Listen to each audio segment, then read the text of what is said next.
Mic's on. Please rise. Norm, you want to say a prayer? Sure. Father, thank you for bringing us together today.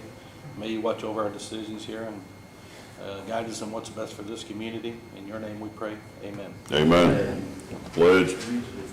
I pledge allegiance to the flag of the United States of America and to the republic for which it stands, one nation, under God, indivisible, with liberty and justice for all. Thanks for everybody being here this morning. Once again, like always, God's in control, I'm not, and I probably won't stay on the agenda very well, so just bear with me.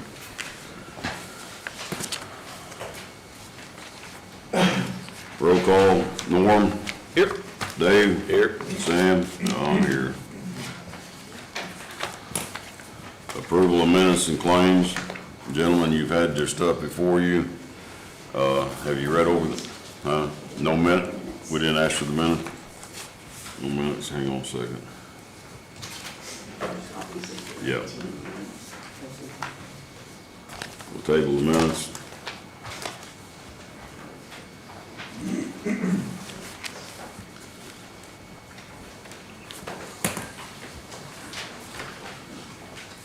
Payroll and claims. You'll notice that the claims are high, but we had to make a payment to Precision Contractors, right, correct, Sheila, for the roofing and stuff like that. Precision Contractors for the dome, that turned in dome repair and stuff like that. So payroll is $307,638.03. Regular claims $867,425.13. Out of cycle claims $36,917.84. That includes utilities, Evergreen, and Toshiba. You have it in front of you. Move to approve. Got a motion on the floor to approve the payroll and claims. I'll second. All in favor? Aye. 3-0.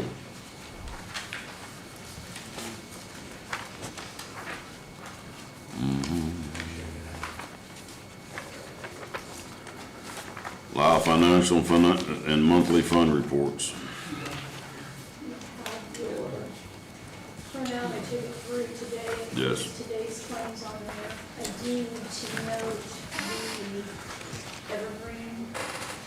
They have agreed to set up payments on the balances that are due. Yes. Just need acknowledge in the minutes that when the payments are on the first cycle of each month and until they're paid. Well, yeah, Evergreen, we owed a bill to from quite some time back. Had to go through a process. It was about 100, was it 100? Was the total bill like $120,000? $141,000. This goes all the way back to 2024. So Sheila contacted Evergreen. I spoke to Evergreen as well. They was willing to set up a payment program for us so it wouldn't affect our cash balance or cut us short. They've agreed to a $20,000 payment every 3 months. Is that correct, Sheila? A quarter until it's paid off. Just want that noted in the minutes that Evergreen has accepted the payment process from the commissioner and from the auditor to get this invoice paid. Any questions on that, commissioners?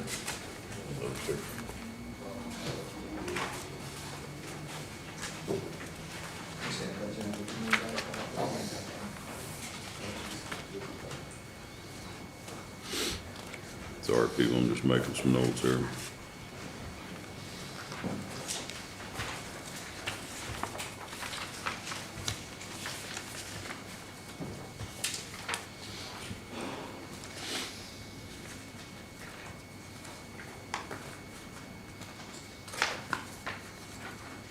Okay, let's move on to old business, the jail project updates, discussion, presentations.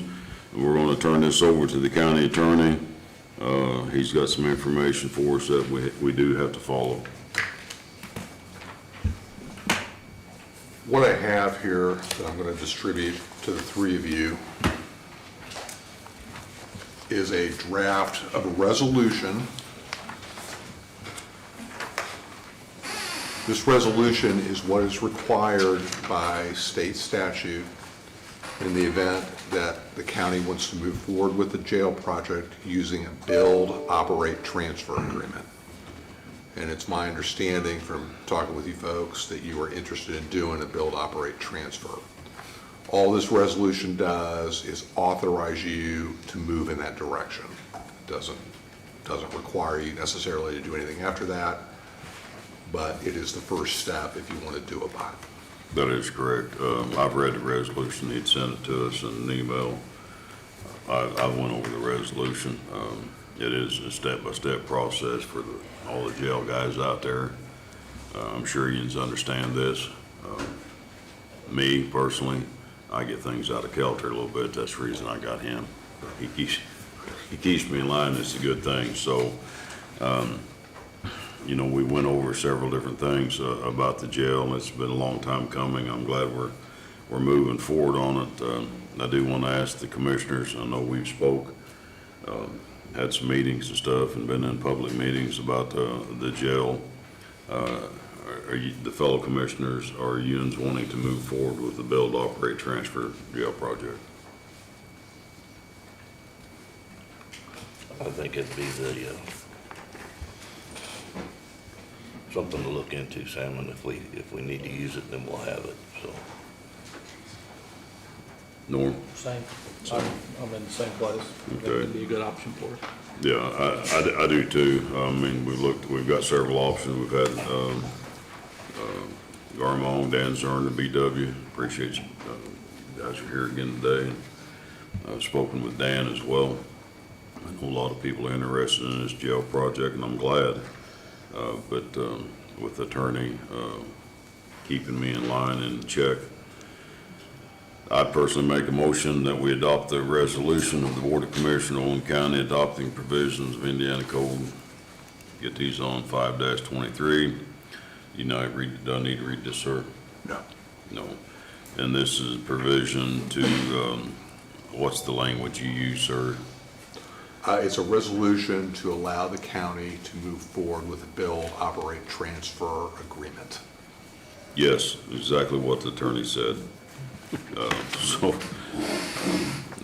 That's my motion with the words that the county attorney stated. I make a motion to move forward with the resolution to build, operate, transfer. I'll second. All in favor? Aye. 3-0. And then now that that's happened, one of the things I sent to the three of you, Yes. and Sheila as well, is a timeline of the steps we'll have to take in order to keep the process moving for a build, operate, transfer. And the one thing about the jail project, and I'm just speaking for myself, and anybody else can speak up, we're gonna keep moving forward. This is not gonna be, well, we'll discuss something in another month or 2 months. No, we get the resolution passed, we go to our next step. It's gonna be continuous cycle, step by step by step by step. This jail project's been going on for 15 years. I'm about wore out with it. I know we need a jail, the sheriff needs a jail. The community needs a jail because they're paying 2 taxes on this jail, and it's time for us to move forward and get the project done. Any questions out there from the jail people or the public? My wife wanted me to apologize to you that she didn't get cookies made today, but she's working at the school, helping get some things set up, but she said at the next meeting, she'll make sure that you have something to eat. I just had to throw that out there, so. Okay, we got that done. Human resources position. Okay, this has been a long, ongoing subject. Spoke with the council during budget hearings. We spoke about it numerous times. And we never wanted it to be an employee to operate this position. So We have a lady coming next Thursday from WIS.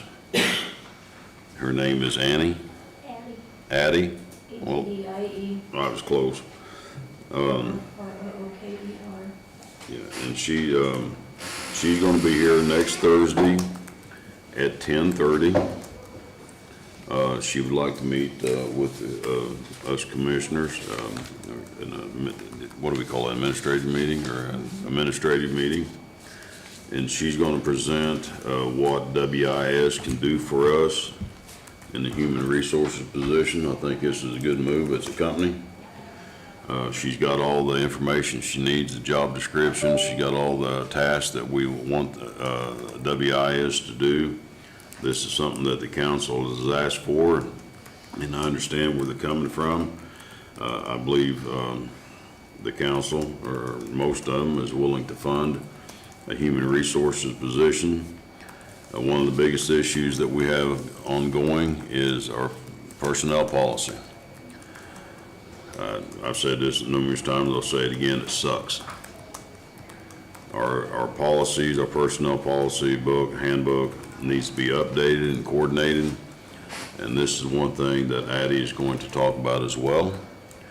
And find out if this may be a one-time money thing to get our personnel policies and stuff upgraded and updated.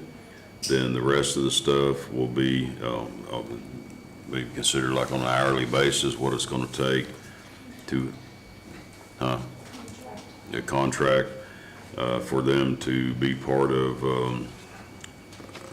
I'm probably not saying this right, to help facilitate with, when you hire somebody, you have to have a entrance, meeting, if you will, interview and exit meeting when they leave.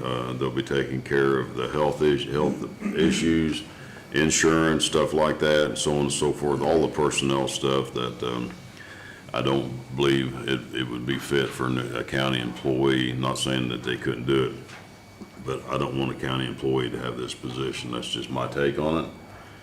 I want somebody outside of the realm of the employees doing this. And so next Thursday, gentlemen, 10:30, if you can meet with me for a little while for an administrative meeting, Addie will be here. If you can make it, great. If you can't, I'll take all the information and give it to you. And so hopefully we can proceed with this at our next meeting, then take it to the council in October. Is that correct, Sheila? I'm sure I didn't say it right, but that's about the best I can do today. Okay, I have to take personal responsibility for the next one. It's my fault, so anybody out there that can hear me, or anybody here in this meeting, this falls all on me. The Commissioners Board appointments, this has been ongoing. I didn't get the interviews set up like I was supposed to. I dropped the ball. No reflection on these two commissioners. It's all on me. So if anybody wants to hoop and holler at me, my phone number is 812-821-3828. Please contact me from 6 o'clock in the morning to 8 o'clock at night if you want to raise hell with me. And I'm saying that for a reason. So next Thursday, that'll be September 11th, fellow commissioners, we will start interviewing at 4:30 p.m. for all board appointments. We will contact the people who's applied for these positions. We'll let them know if they can meet on that day. We'll schedule them for like every half hour or so until we're done. If for some reason they can't meet on that day, we have to be respectful enough of them to set up another date, because this is my fault and I don't want to just press people that they have to be here. If they don't get here, they don't get an interview. It's not fair to them. So we'll get the interview set up starting next Thursday, the 11th at 4:30 p.m.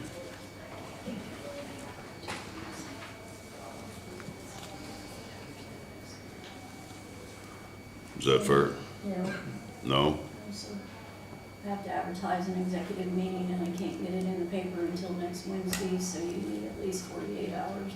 So you couldn't do it before Friday.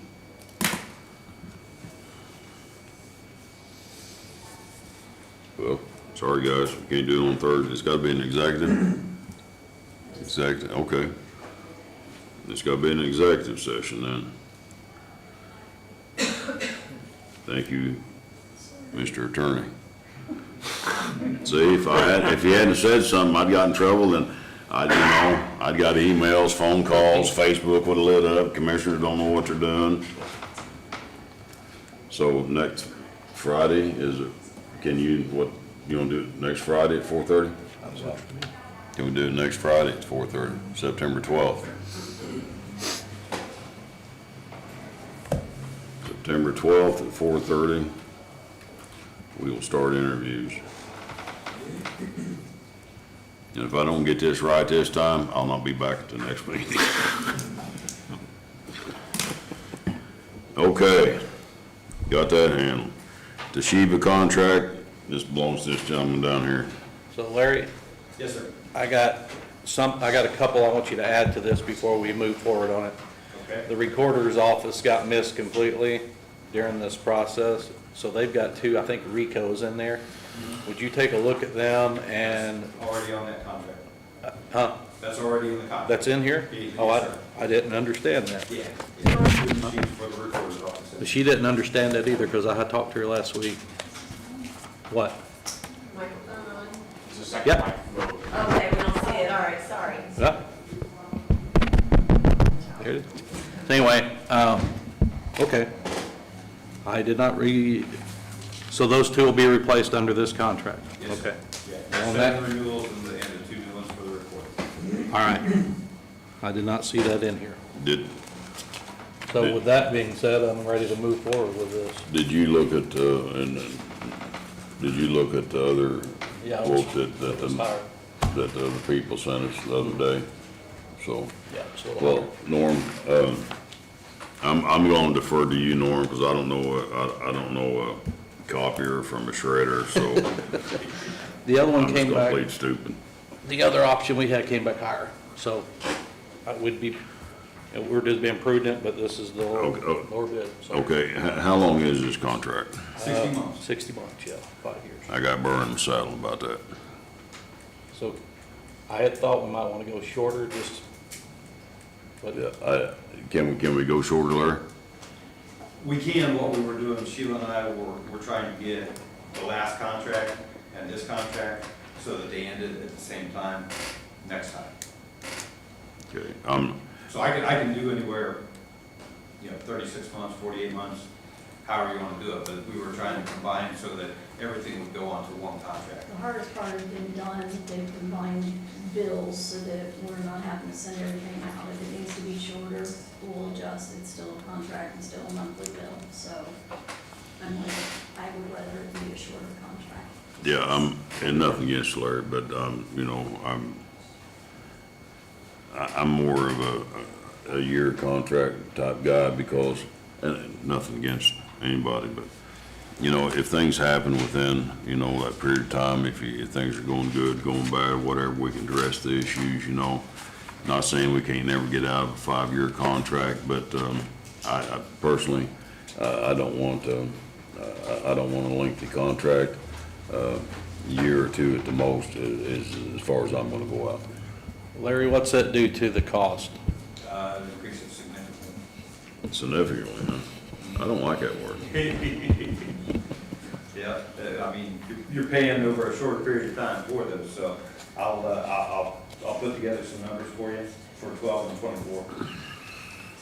If you don't care, No, that's good. So the probably reason, should have told you that the sooner. reason it moves it's because we're paying for the machine baked in, so the longer we stretch it out, the lower the payment is. It's like a car payment, but, if you wanna go shorter, I don't have a problem with that, as long as we get the paperwork in and time to look at it. How long will it take to break that down, Larry? I can do it this evening. Okay. I'll get it to you tomorrow. Well, that's just my thoughts. You guys give me your thoughts. I'm just one Well, person here. So, You know this is your wheelhouse. yeah, I would like to see eventually the lease for the county to all be one lease with one payment. I think that's what the intent was with the 5-year agreement, was to match the one that we're already under with this one, and then the next time, the whole thing would be under one umbrella. Is that correct? Yes. Because financially, it makes it a lot easier on the auditor's office because they're only paying one bill then. Well, But- then once again, if you know more about this than I do, if that's the direction, This is the same route I took at the schools. So we do quarterly billing over there, so it's even less writing out checks, so. But we haven't talked to you about quarterly billing here yet, right? Look at the contract. Because I don't know, Sheila that may be something else to cut down on the paperwork. I think the way we have it set up is, you pay for your cost per copy, so you're not paying for 1,500 copies and only using 1,200. Right. So we did that, and then I think that we did the overages, which is what they would call it, quarterly on. I don't think we did it monthly. Okay. so, And if it is, I can change that and make it quarterly. That's not a in problem. the contract is, let's say something goes south, can we get out of the contract? If You they, have to fight with the lease company on those. Yeah. Once it's sold to you, it goes to the leasing company. They own the machines, so that's the fight with the leasing company. Now, if something goes south, if it's like there's a problem with the machine, we'll go up to the point of replacing the machine for you. If you've got a lemon, we'll replace the machine for you. So that's not a problem. We know what to take that out. Big man, what do you think? You're sitting beside, I don't know anything about it. and you guys are on the service contract for the repair, the ongoing repair as well, Yes, so. sir. I mean, the only advantage to the 60-month is lining these up at the other end. We can go a year at a time until we get there too. There's no reason why we can't. Well, the way the contract's written now, you'll own them at the end of the contract. So if you pay it over a 12-month period, you own it at the end of that 12-month period. The only thing you have to pay would be maintenance. The maintenance contract for it.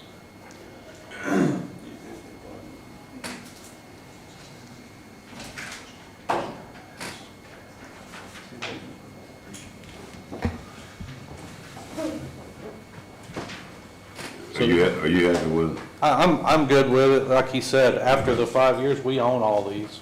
Okay. And then all we do is maintain a service contract with somebody to keep them running. They will eventually, due to use, wear out, obviously, and then we would be back to leasing another round. But when that comes about, we should be able to marry these two together to one contract. That sound Now, right? do we have 5 left on the current one? 5 years? Because this is 5.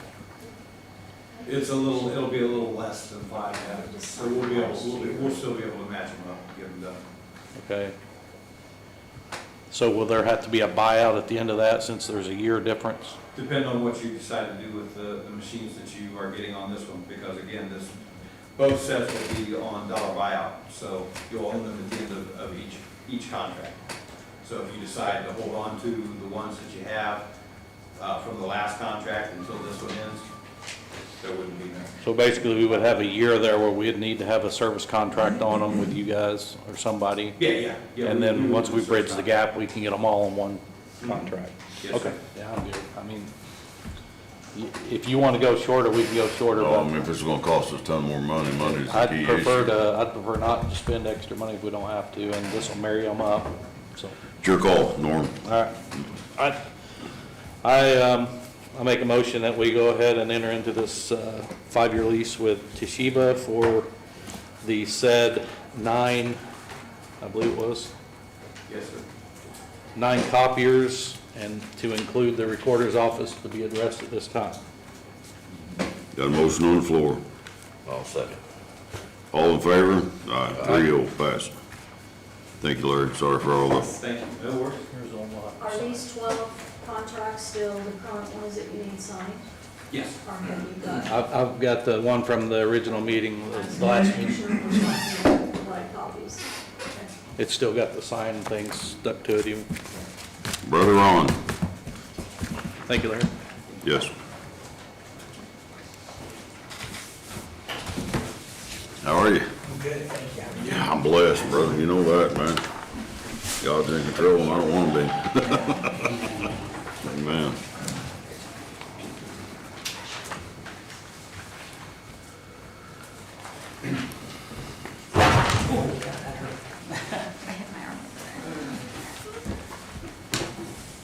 All right, thank you as always for giving us the opportunity. My name is Ron Remack, Dillsey Brown Associates. Been fortunate to work with you guys, our organization, for a long time. This is Bethany Toomey from Proactive MD. I'm going to start off just by reminding everybody a little bit of the dilemma that we have on the group medical renewal and where we stand, bring you up to date on the claims, to date, et cetera. And as always, if you have any questions or thoughts beyond the time we have here, just let us know. So if you, just as a quick reminder, we've had you with IU Health Plans for several years, and that has really been a terrific fit for many reasons. There has hardly been any premium increase whatsoever the last 6 years. It's been a good network for us because IU Health Plans has a corridor that if in different regions like this county, like Monroe County, et cetera, it can be a great fit. So what happens is IU Health Plans continue to grow their business against an Anthem and United Healthcare, which again is our carriers that we also represent. But it was obvious that the IU Health Plans was the best choice year after year for at least the last half dozen years. It was announced last year that Anthem was going to purchase IU Health Plans, and that's what happens when you see that there's some competition for plans out there. So as soon as it was announced that Anthem was going to secure IU Health Plans, we immediately had conversations with IU Health Plans to make sure that they were that Anthem was going to honor the commitments, the guarantees that they had, which was really a 2-year rate guarantee. All of that email and agreement is documented, et cetera. Now it was between us and IU Health Plans.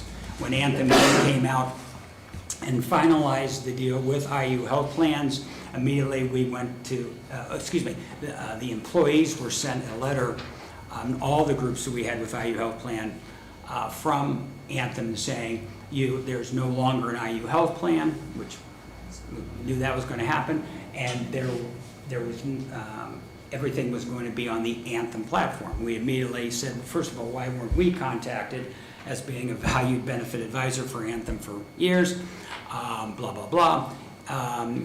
And I said, we assumed that the guarantees that we had with IU Health Plans were going to be absorbed by the company that is buying them, which of course is Anthem. They said, no, not necessarily, that's not going to happen. Took it to the top of Anthem. They gave us lots of sympathy, but they're employees of a big corporation, and ultimately the attorneys of Anthem said, no, we don't have to absorb that commitment or that promise made to a company we just purchased. I'm not an attorney. People much smarter like Tony than I to figure that out.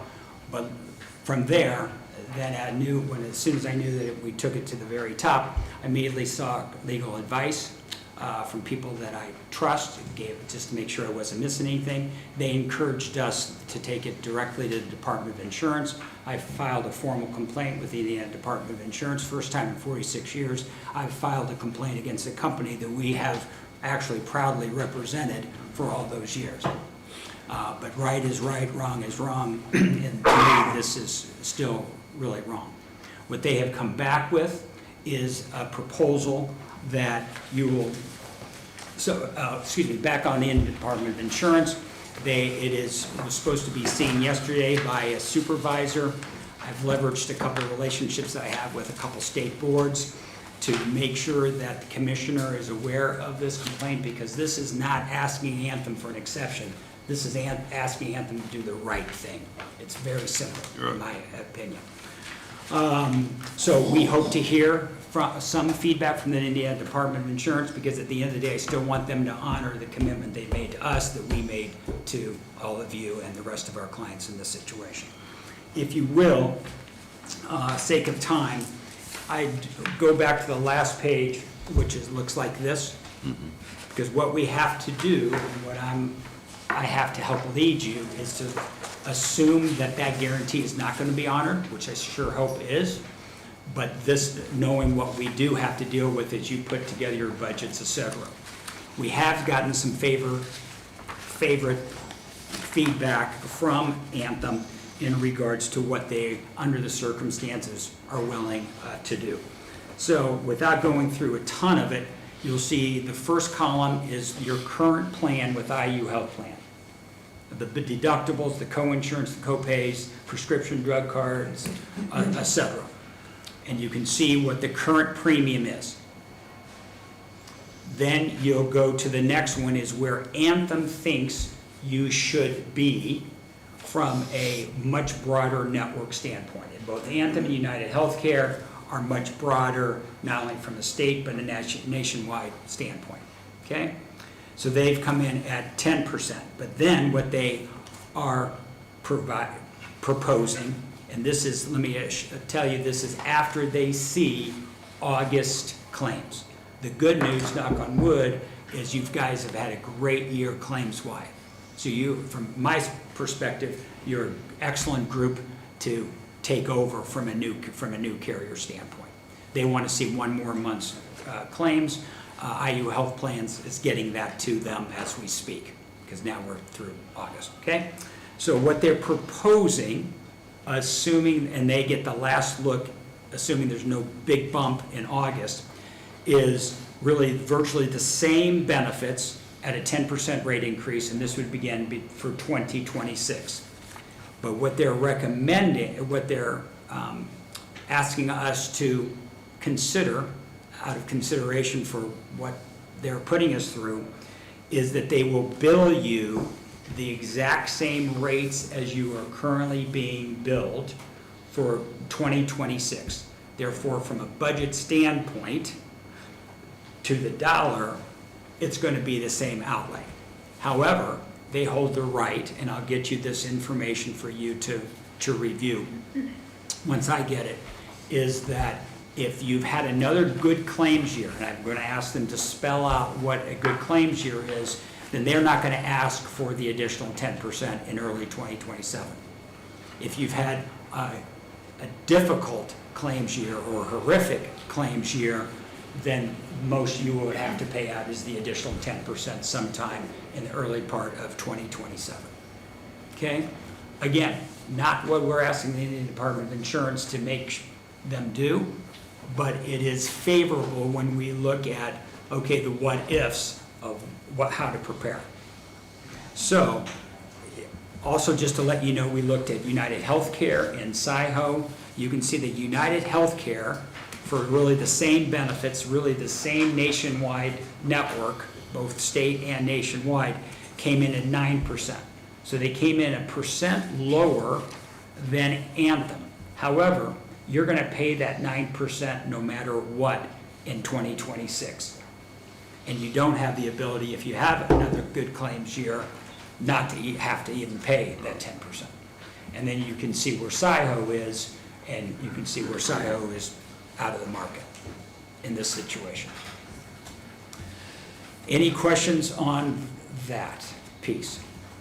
Just when you know, my biggest concern is what's Anthem going to say is what's a good claim year? Yeah, and that's why I've asked them to put together some illustrations. So as soon as they give us sign off on what they're proposing, we'll obviously have that in writing, so for everybody to take a look at, including us.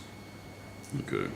So if they go with Anthem again, wants to say that they won't increase it in a year from now, and a year from now, or There's not. more of the walk-ins, or it's just gonna continually grow? It's unfortunately, it's totally what the marketplace will allow. And as I've said before, in the state of Indiana, there's really only a few carriers that even want to be in this state, which is unfortunate. So best case scenario, they agree to it and everything's good for 2026. Worst case scenario, we're gonna pay an additional 10% At the beginning of 2027. at the beginning of 2027. Right. Then we're gonna be at their mercy of what the premium is gonna be in 2027. Exactly. So what we would do, it would be in August would go out to the marketplace knowing that because we have to hold Anthem accountable. But per the recommendation, and again, I know you have an extra tight budget, you might consider budgeting in the 10% this year, in the next year for the 2026 piece. And even think about budgeting in a little bit more, because it's not just the potential of 10% more in 2027 that you're gonna have to pay out for the 2026 year, but what's ahead. And it's being as absolutely transparent as I can possibly be. But it really gets down to Anthem and UHC in the marketplace, and that's what Anthem saw, that IU Health Plans was taking a part of their business. And what do the big giants do? They buy out competition that. About the little guy, yeah. Yeah. Well, hallelujah. Yeah. Do you have any trend data on these two companies over the last 5 years, let's say, what their gains or what their rates have Increases. increased? Yeah, I mean, it varies so much. I mean, we have a ton of groups with Anthem, we have a ton of groups with UHC, and we had a ton of groups with IU Health Plans. So much of it is depending on the size of the group, the health of the group, et cetera. I'm happy to get you what I can put together. Right. But I will tell you, Anthem and UHC battle, and Bethany probably sees this working with other brokers.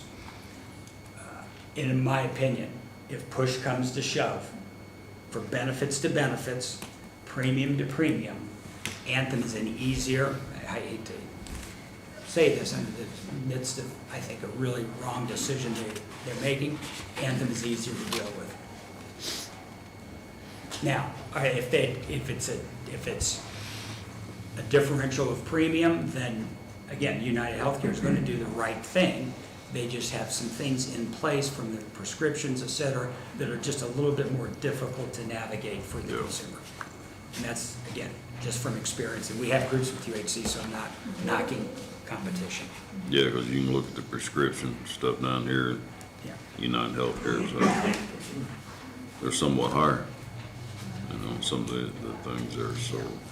Family And- co-pays is a big concern of employees, because if you look across those four, what the percentage is for the family to carry a spouse and kids is not good. Council did fund, Yeah. they increased during the budget hearings for 2026, either way.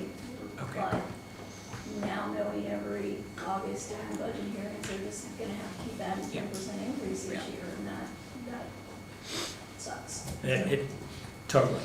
It totally. And we get to deliver bad news every day, Well, unfortunately. eventually it comes to a breaking point for the county. You know, I Yeah. mean, it's like, because, How long can you sustain it? you know, the county, pays, you know, good benefits to the employees, Yeah. you know, so, well, And I might say, excuse me, Sam, No, for fine. interrupting, the only variables in the process are going to market to see what little competition there is, to see who has the best rate under the situation, obviously comparing benefits.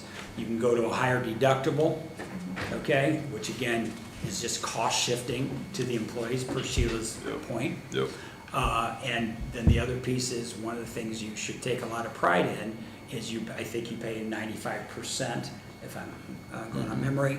That's fantastic. That's very unusual, to be honest, in our benchmarking with the other companies. You can, again, cost shift to the employees, which I know that's not what you wanted to do or the employees deserve to have happen. So we'll look at all options that are in the marketplace. There's not a carrier out there that we don't represent. Unfortunately, there's just not many carriers. I will keep you abreast also as it comes up on the Indiana Department of Insurance. sure. I don't have any more I mean, you know, we're kind of at the mercy of Anthem, whether they're going to honor the 2026 Yeah. and leave it that way, or then at the end of 2026, we may be looking at a 10% Yeah. payback. Yeah. Then, you know, August, September next year, we'll know probably from Anthem what the premium cost is gonna be for 2027. And not to make you feel any better, we've had other groups in the same situation, but they are not running nearly like you are running. You deserve Anthem's every consideration, not only one, because it was a commitment to IU Health Plans, which is a company that they have purchased, and usually when you purchase a company, you also have to honor the commitments they've made. Yeah. Okay? But other groups are, the good news, again, the good news is your claims are going Yes. really well. So I won't take your time now. These are updated claims. The plan Right. continues to go well. And I do think, and that's why I'll turn it over to Bethany. Bethany is with Proactive MD. We helped you several years ago take a look at what the school system was doing with the clinic in town. The clinic model is one that can often make a lot of sense from a return on investment. So I thought it would be a good timing as you're looking at budgets, et cetera, to bring Bethany here to give you a quick update on how things are going. Absolutely. Thank you. Hey,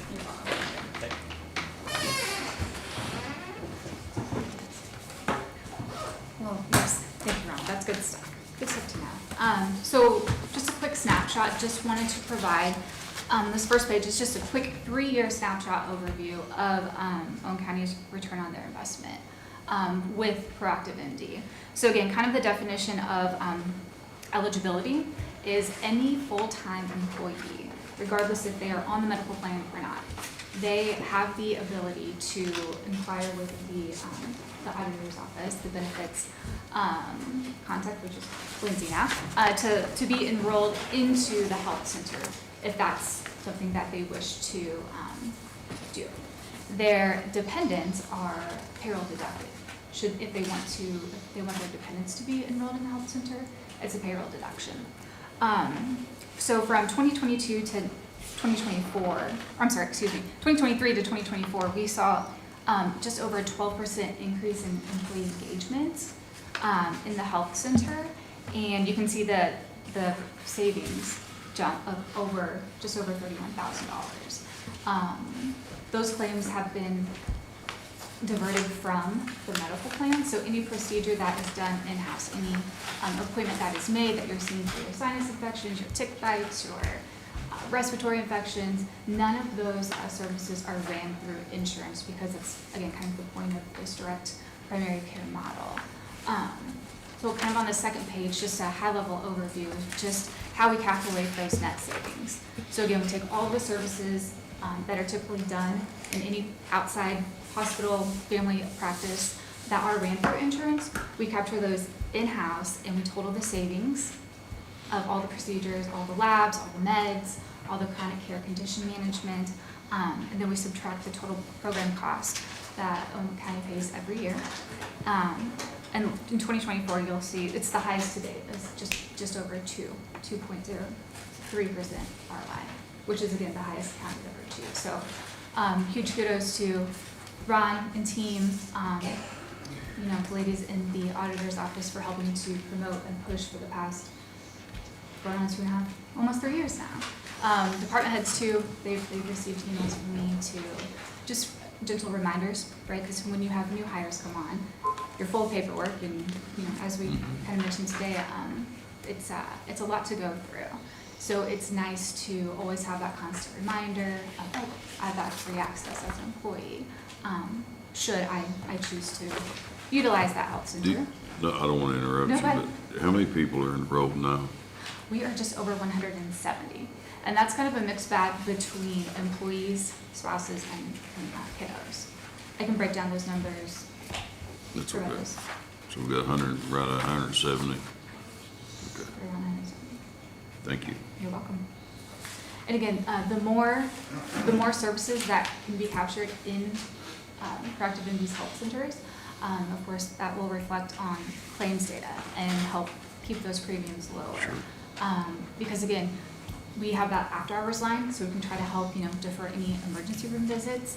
We have that, we have late appointments on Tuesdays and Thursdays. It's just true concierge service, and come see us once a month or 12 times a month. We hope we don't see you 12 times, but we're absolutely, here for you. So what's the breaking point? We have to be above 50%? Is there, we have to have so many people enrolled to help us? Participation. No, there's no participation. But no, the Darn, I was- engagement over year over year, Hard to believe I was lied to. What? That's okay. Not by you, but no, no, I thought we had to have a certain, not, Amount. not to my knowledge, no, sir. Sam, you may be confusing the healthy results for the testing to maintain our health insurance benefit. That's Yeah, probably okay. what you're thinking, Yeah. that we Yeah. have to have a 50% participant. thank you. Yeah. Okay, I'm good now.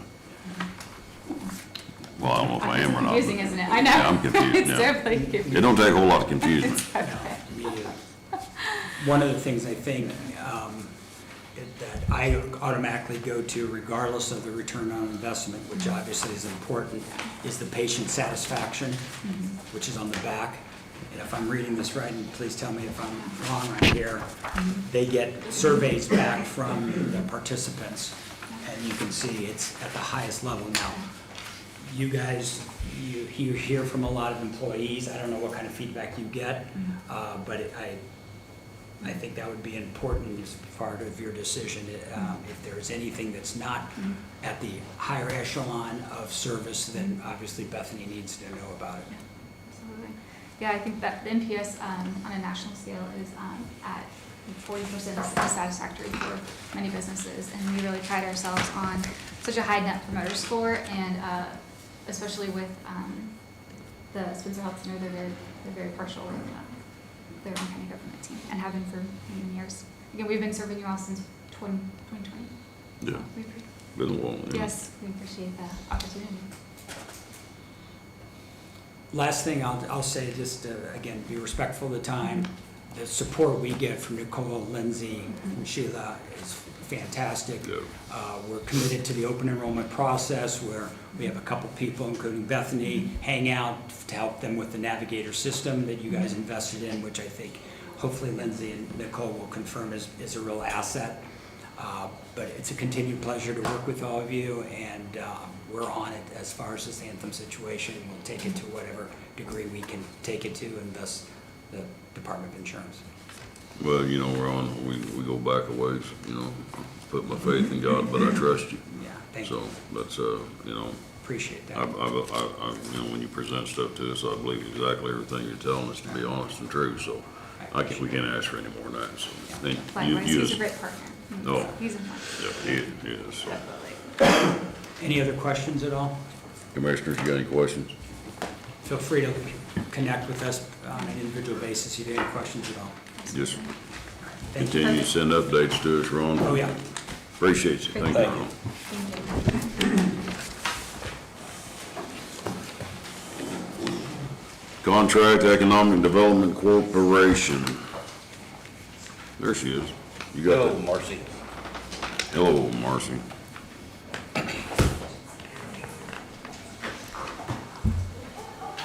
Commissioners, if I may, before we begin on the contract, I just had a comment about Proactive MD. Sure. So it's been since 2020 since we've partnered with them for our local businesses, because it's really hard for businesses that only have like a sole proprietor or 2 employees to be able to get health insurance and be able to afford it. And so they have worked with the chamber to provide almost all of our members have the opportunity to take advantage of the Proactive MD plan here in Owen County. And that has been really helpful for our local businesses to offer that insurance benefit so that they can help retain their employees. So I just wanted to let you know that has really been a positive partnership. That's a good deal. Good, thank you. Good to hear. Norm? So I would really like Tony to look at this contract a little closer, only because I understand what's written in here. What I don't see is the control, for lack of a better way of saying, on our end, or our oversight on any of these. And I'll just, you know, pick out the regional stuff. I would like that to be spelled out in the contract, that it comes back here for final approval, not that we just do it and we find out about it from phone calls from citizens. You know what I'm saying? If you'd like that spelled out, we I can do would like that, it spelled yes. out, yes, and then I would like Tony to have an opportunity to read through it once you've got it written down.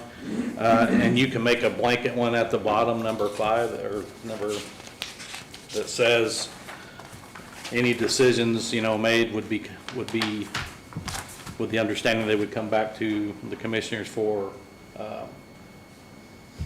certification, I guess, or Consideration, approval, yeah. you know, consideration. Is that, Tony, is that being unreasonable? No.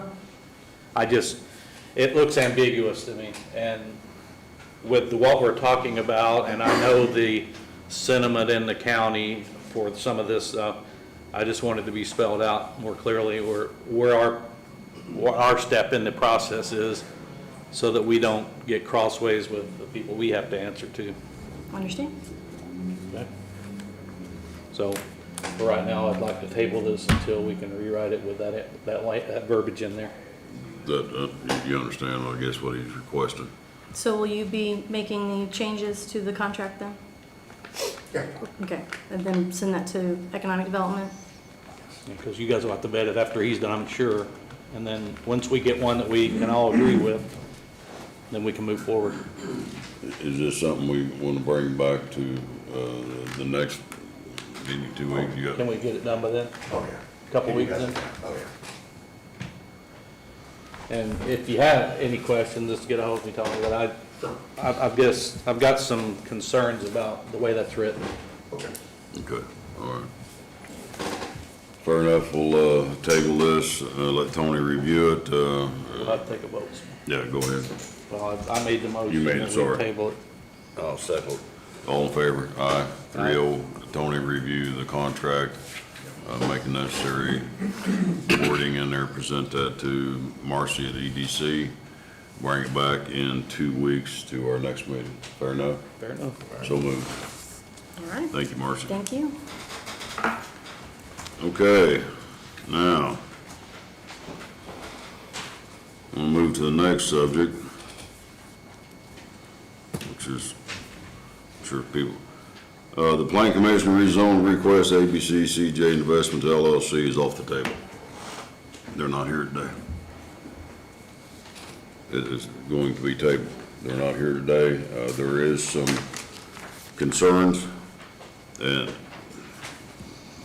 please don't hold me to this at all.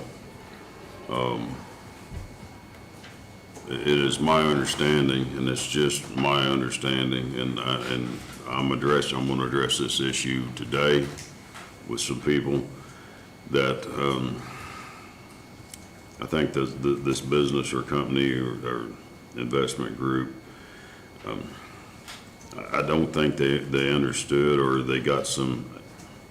It's my understanding they didn't understand the process. Is that a fair statement, Norm? I don't know if I'm saying it right or not. Right. I think so. So they've took it off the table today. They are going to be going back and asking some questions, I believe, with the building department and so on and so forth, so they can get on track of what A, B, C, D, and E. Does that, I don't know if I'm saying it right. So anyway, that is off the table for the day. UDO review.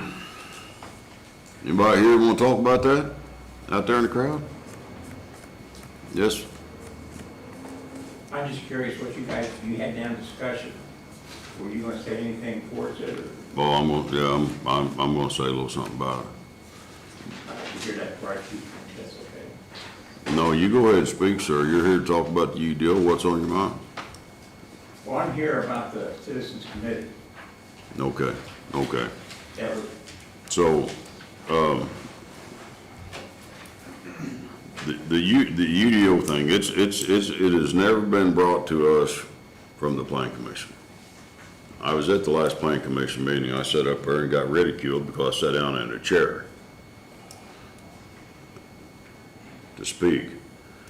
I think I answered very clearly my stance on the UDO. for all that was listening to this. And I'm just speaking only for myself. The other two board of commissioners can jump in and chime in anytime they want. And I'm not throwing anybody under the bus. I'm not kicking nobody. I love everybody. I don't hate nobody. I got no vendetta. The UDO was first written, John, 245-page report. That's a lengthy report. When you read something 245 pages long, it takes several bags of Doritos and a couple ham sandwiches to get through something like that. Anyway, then it was rewrote, and I know there's been some committees looking at it.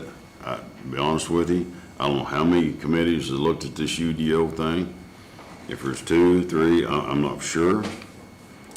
I made it perfectly clear in the planning commission meeting when I sat over there. I do not accept the UDO as written. And the fact of it is that these county commissioners have to be in compliance with their ordinances with state guidelines. There's certain ordinances we have to be in compliance with by the state. We know that, okay? And we're going to get in compliance with that. That's where I'm at with the UDO part of it. I also made it perfectly clear that if the committee or the public or whoever's reviewing the second draft of the UDO, I've asked the committee or the public, if there's things in that UDO that you feel is beneficial to the taxpayers and residents of Owen County, bring those out, list them, and bring them to the public so the public understands what, is being presented. There's not been one thing ever brought to this Board of Commissioners about the UDO. This was not our doing. We didn't get this started. We'll take all, we'll take all the heat. I think we made it perfectly clear, our stance on this UDO. We made it very clear at the Plan Commission meeting, so I hope it answers the question. I want us to be in compliance with our IC codes and our ordinances. That's what we're going to do because we're bound by law to do so. If there's something in the draft of the UDO that'll benefit the taxpayers and citizens of this community, in this county, and the public agrees to it, and the commissioners meet with the public and we adopt that, they'll be adopted into the county ordinances only. There'll not be a UDO ordinance. Not gonna happen. Not for me. These other two guys may agree to it. And if they do, so be it. No harm, no foul, but, it was a mess from the get-go. It's still kind of a mess, but John, me and you have spoke several times, and I'm not changing my stance on it, and you know I'm not trying to change your no, I didn't say you was, but my stance is still the same today. I'm willing for the committee, or whatever committee there is looking at this UDO, to present to the public and to the commissioners their findings. That's all I'm asking. That's all I Can I give want. you something that we came up with last night's meeting? We had a meeting last night for the committee. Yeah, and I do want you to explain it to me, but I want you to please explain something else to me.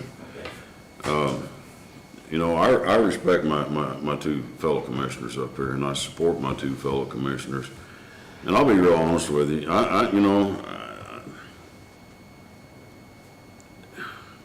Maybe I shouldn't say anything at all. There's a risk either way, no matter what we say or when we say. Yeah, I'm just honest. I had this conversation thrown at me by somebody, and I don't appreciate it. I'm a faith-based person. I believe God, Jesus Christ, my Lord, my Savior, and I'm not going to hide from that. And I was told that I was extremely too forceful. You were what? Too forceful as a commissioner. I was too aggressive. You don't want my opinion, don't ask me for it. I just tell you what's on my mind. I'm pretty direct. I'm not here to hurt nobody's feelings. I'm not here to, throw anybody on the bus. But sometimes, you know what, the truth hurts. And this Board of Commissioners, we took some heat over issues that's not our fault. And I just want it to stop. We're here to help the community and the county in the best way possible. We got economic development, we got growth, we got good employees, dispatchers, first responders, sheriff, great attorney, auditor's office. We got a lot of people want to work together, but then you got a pocket of people that want to pee in your Cheerios every morning. That's a kind word. I just want us to come together and work together, John. That's the only thing in this. I'm in agreement with that. I've never had been in. I'm not done, I'm speaking out to everybody, not just you. You're on the committee. I'm just saying, I am very direct and I am very forceful with my responses and stuff like that, but I'm gonna stand on what I say. I'm not gonna back up and regroup. But these commissioners here took enough licks over this UDO stuff and I want it to stop. That fair statement? Go ahead, John. Now, the committee that you're on, Yes. who, I have been You asked want a little multiple history on it? times who is on that committee. that's what I wanna know. Can you give me a list real Yeah. quick? I can give you a list right now. Can somebody write this down, the shorthand? Go ahead. I can present you with a list Okay. of the original people that was on there, both original 15 and the 15 backup. No, we're not talking about the steering committee. No, Thank you. this is the committee that was formed in the October public hearing. Okay, that's That's the committee. that's the list I need. Whenever you get time, send it. I got it with me now. Good. Or, you want to give it to you now, you just want to email it? No, I want it right now. Okay.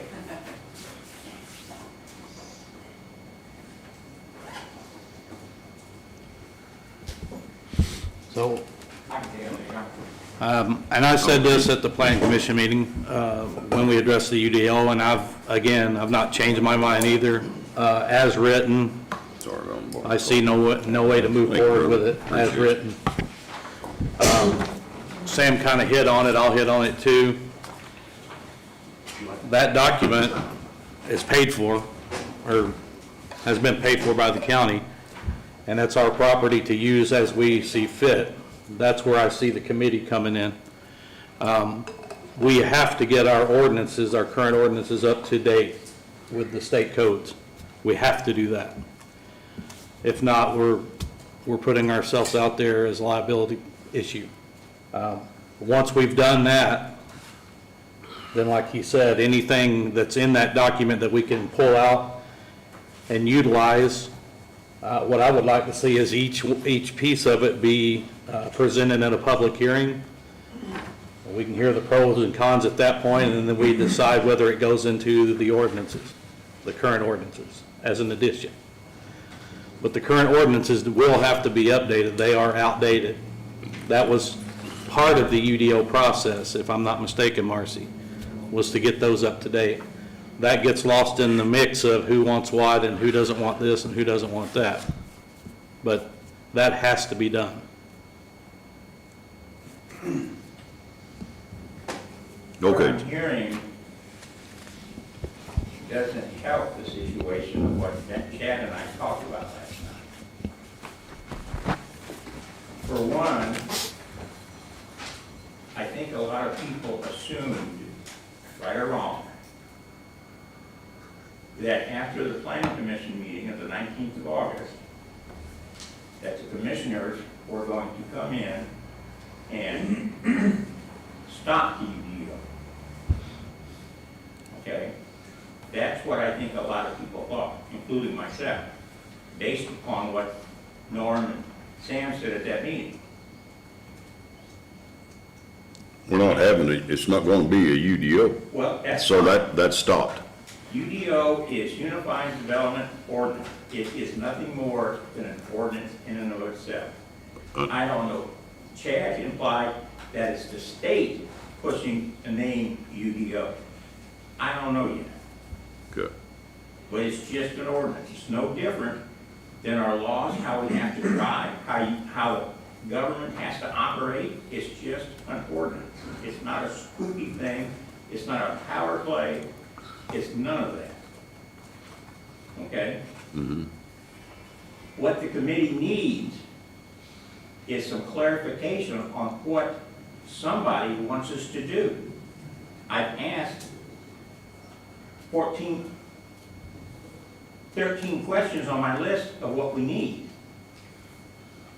Some of those questions, depending on the answers to the first ones in line, may not be appropriate to answer.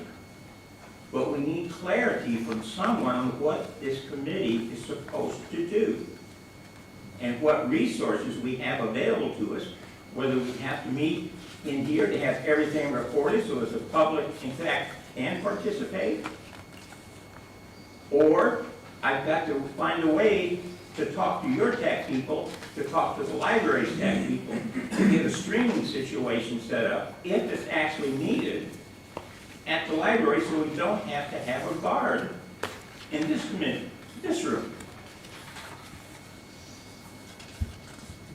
Okay? And to me, what would be helpful is if, at some point, those of a concern can sit over and look at these questions and try and wrangle through all of them. That's the part of what's needed, because the committee, I have 7 people who have committed to be on that committee out of the 30. So did you just come up with this last night? Most of that's mine. Chad and I reviewed every one, and I added a couple of his ideas. But that was just came up with last night. And I have been emailing the committee and Bill Purcell. Okay? Because to me, the committee was set up under the Board of Planning, under the APC. Therefore, it is a committee of the APC, and it should be the APC dealing with this. And it would help me if you would simply send back to UDO too with whatever directions that you want. You don't want the whole UDO, you want part of it. You just said it was under the Plan Commission guidelines, not under the commissioners. That's what you just said. I said that because it was the Plan Commission who set it up. Then if the Plan Commission, I said over there at the last meeting with the Plan Commission, I just made a statement as one commissioner where I stand. If the Plan Commission wants to look at this with the committee, these people on this list, and they want to address this stuff, let them address it.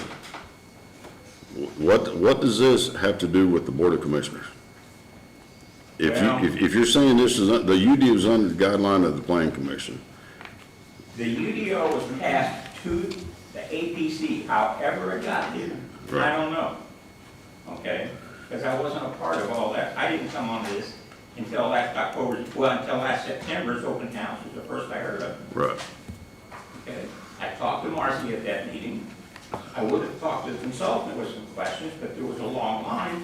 And when she told me that there was no actual zone change, that anybody in the county, that this UDO doesn't affect, to me, anybody in this county, and I sent a letter to the attorney trying to talk to you 3, if I can ask him specific questions, if he can answer questions to me, to try and get some clarity. Because part of this is, These your questions? that's our questions right now. I'm asking this question. Is this the questions that you come up with in your meeting last night? Or is these just your questions, sir? 2 of them are Chad's, that we talked last night. Him and I reviewed the others. The others were my suggestions. Okay. They were mine, So in the and that's why I committee, put it up at the top. in the committee meeting that you had last night, what did the committee come up with? There was only 2 of us. It was a short notice. Okay, and all due respect, but, and maybe we're making a mountain out of a molehill. We might be. And so I'm just gonna state my opinion. Did the Plan Commission at the last meeting, vote on the UDO? Yes. What was the vote? It was unfavorable, I want to say 701. One abstention. One Okay. abstention. So it was unfavorable. You was there, sir. I can't never remember your name, sorry. I'm sorry you didn't get cookies today, but hang on there, brother. So it was voted unfavorable, right? Right. Then it comes to us with an 2%. unfavorable recommendation. Okay, so I guess this is where I'm done as a stump. Isn't the Plan Commission supposed to present that to the commissioners at a commissioners meeting? Say, this is our recommendation from the Plan Commission at this meeting. We voted unfavorably. It's my understanding the Plan Commission is supposed to bring it to us. not for us to sit here and vote on something that the planning commission is not sitting out there presenting to us. If I'm wrong, I'll take it. I don't know why they didn't do that. That's what I thought was going to. Thank you. So here's my take.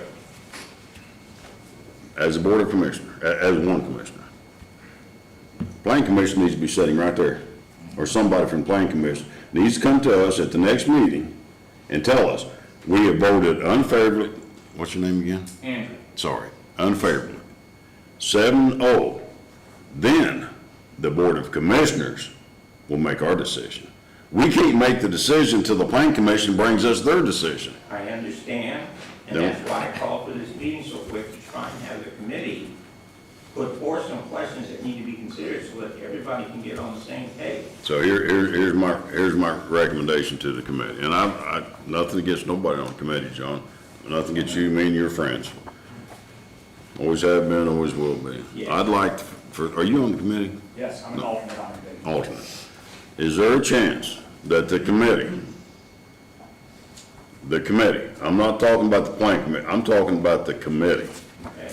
can draft up their questions and concerns and bring them to us? This is going to be separate than what the planning commission has already voted. The planning commission needs to sit at that table at our next meeting and tell us they voted on this and it's unfavorable recommendation and present it to the commissioners. That's the planning commission's responsibility. It's not for the commissioners to vote on today to tell the planning commission. I So understand. let's back up the vote. But with the committee who's got some questions and probably some concerns, and I respect that. List out your questions, list out your concerns. If there's a committee that's going to look at the UDO draft to find things, even though the planning commission found it unfavorably, if the committee can find things in that draft that is beneficial to Owen County and Owen County residents, stuff like that, that's all I'm looking for as a board of commissioners. And if those things are, and if we can find things that the public out there, and I'm talking about the 22,000 people who live in Owen County, not just the committee, because if you go way, way, way back at the beginning of this, when the steering committee started, there was 12 people on that, and there's only 2 people from the public on the steering committee. I have a heartburn over that because the 2 people from the public, one of them only attended 3 meetings. The public didn't have the input that they should have had from the get-go. So with this committee that you have, bring up your thoughts, put them on paper, present them to the commissioners. The planning commission, if you're on the planning commission, that guy, somebody needs to sit here at that next meeting and tell us you voted unfavorably for this. Then the commissioners will make their decision on the planning commission's recommendations.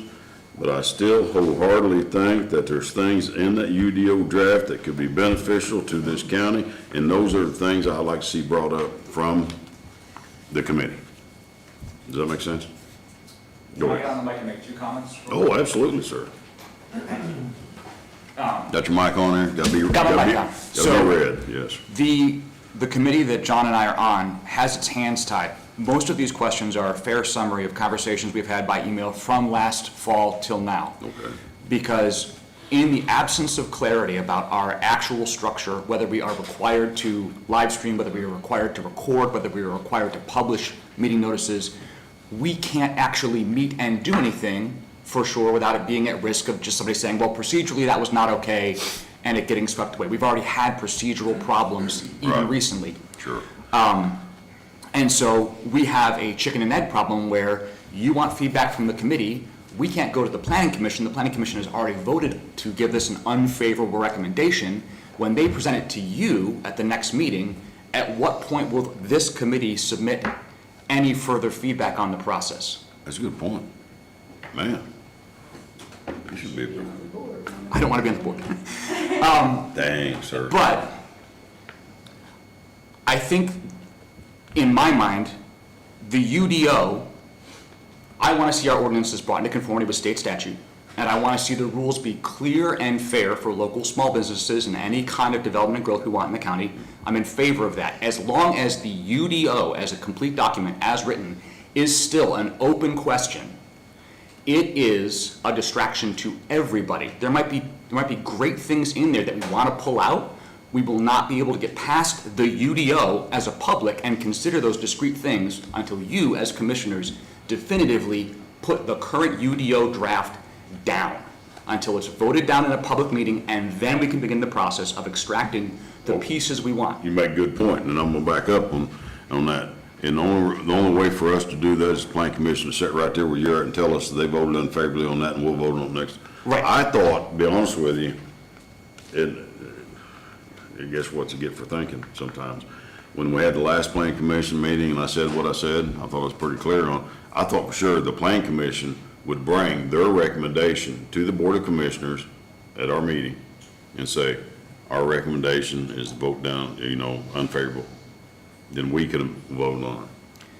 I think it was certainly unclear to the public, it was unclear to me at that meeting that the next procedural step required a member of the planning commission to attend this meeting and make a presentation to Now, you. That's Part unusual. of We the don't process. normally do that, though. We just send it unfavorable. Usually, the So- building administrator is who sits here and brings whatever forward that was agreed or voted on. Okay. Nothing against Heather, it's just that's been the normal process that. So see, I'm learning something too. So, clarification from the county attorney, would it be clear for the Board of Commissioners today, Lord, don't want to do something not supposed to vote on the recommendation from the Plan Commission on the unfavorable on UDO? Or is that something you need to? I want to do the right thing in the right order too, Yeah, myself. it needs to be procedurally correct. Good word. I'll have to write that down. I think the better course would be to put it on the agenda for the next meeting and have the administrator or someone present to do it formally, just to avoid any doubt, any question. I'm in favor of that. John, would I'm you in favor of that, very much. Good. be okay with you, me, and Chad revising this a little bit and soliciting a little more We'll feedback? tell the committee and see who else Yeah. comes up. So, And if we have time, does that mean we have 2 weeks to get together before the next commissioners meeting? because the committee is separate from the UDO, I mean, it's a separate situation. Because next meeting, we're going to vote on the recommendation of the Plan Commission. Right. And it's And 2 unclear. weeks. It's unclear whether this Right. committee will have a role after that point in helping to extract usable pieces of the text of the UDO and incorporate them into the We'll cross ordinances. that bridge in 2 weeks as well, because I got some advice on that as well. But let's proceed, a good word to you, procedurally, let's do this right. Let's not put the cart before the horse. Do you need longer than 2 weeks, or is that what you're having an issue with, or? No, what they're having an It's gonna take issue, longer than that, okay? it can take as long time as you want to see, this is not something that has, the issue of it is, and I'll tell you right now, I'm not gonna support the UDO. Well, that's okay. I mean, but I can't make we're not voting on that today. No. I'm not in favor, never have been, never will be. So, but that's what this gentleman said they need done first, and I agree.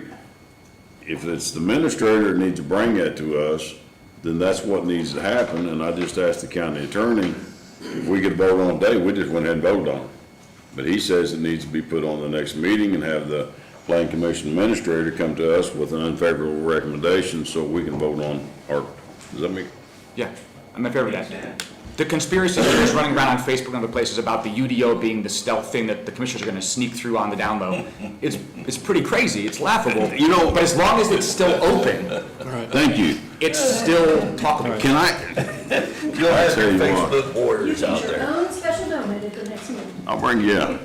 I'm glad I'm glad you brought that up. Now, Mrs. Reeves, I'll call you to the table. Can I ask Tony one? Oh, hurry. Tony, I think I'll we feel had it. this conversation before, but procedurally for them, Thanks, sir. they're still under the constraints of recording their meetings, keeping minutes, everything that we would normally do as a plan commission, because they are a extension of a plan commission at this point, correct? I believe that's correct. I won't say for certain that's correct, but I believe that's right. Which brings us back to where do you meet and how do you accomplish that? Well, one of the questions is, Does it have to be streamed, or can we simply take minutes? See, I don't know, I can't answer that for you, John. I guess I'll try to dig into it and find out for you. I'll ask that question. But I think that needs, I think it's gotta be recorded. you're gonna, If it needs to be recorded, that's okay. There's several ways we can do that. I think that's right. Yeah. That would be the safer course for sure. Sheila says yes. Yeah. Yeah, She it's is. recorded. It does not have to be YouTube. It doesn't have to be live in that. It just has to be available if somebody asks for a copy of the recording of the meeting. Good point, You have to good point. We make can it just available. videotape with our phone, if nothing else, Correct, with sound and video, yes. as long as we don't have 300 people in the audience. So, okay, but you made a good point sitting around. Man, I tell you, I'm on this one. Because Mrs. Reeves, our auditor, was approached. And you can just nod yes or no, or say yes or no if you'd like. You don't have to say anything.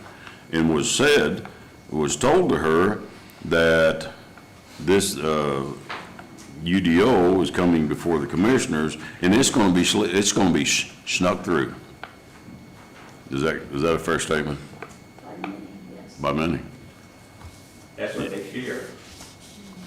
Well, fear this. I don't know why. And the reason I'm bringing this up, I'm getting a little, I'll get animated here in a minute. Last week, I was sitting in budget hearings. Norm Warner? Yep. And there were several people. And the comment was made about the UDO that, well, we just don't know where this is going to go with commissioners. This is nothing more than a bold-faced lie.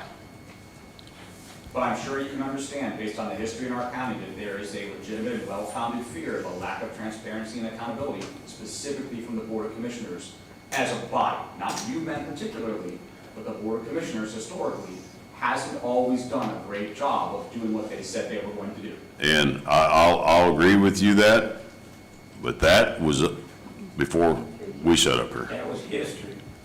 That's history. It is history and context in this county. And Sam, you've been, I think, more than once in public meetings, and then you want transparency with the citizens, I do. and that's a good thing. And I've made it perfectly clear our stance on, and I'm going to be done with this. I made it perfectly clear where this Board of Commissioners stand. What I'm waiting on is the Plan Commission to bring me their recommendation, which they have not done for 6 months. I'm over it. Bring the recommendation to us. If not, I guarantee you in 2 weeks, it's done. It's a done deal anyway. My opinion only. But if the Plan Commission needs to bring us their recommendation, that'll happen in 2 weeks from now. But I understand where you're coming from, sir, and I appreciate your input on that, and John, yours as well. I do. But for people out there that's listening in TV land, or Facebook land, or social media land, Commissioner Hobbs says, and I'm not talking about these other two commissioners, I'm not in support of the UDO. Never have been, never will be. So if it comes to a vote before us in 2 weeks, rest assured one thing, I'll not change my stance on it at all. I stand where I stand on the UDO, and that's it.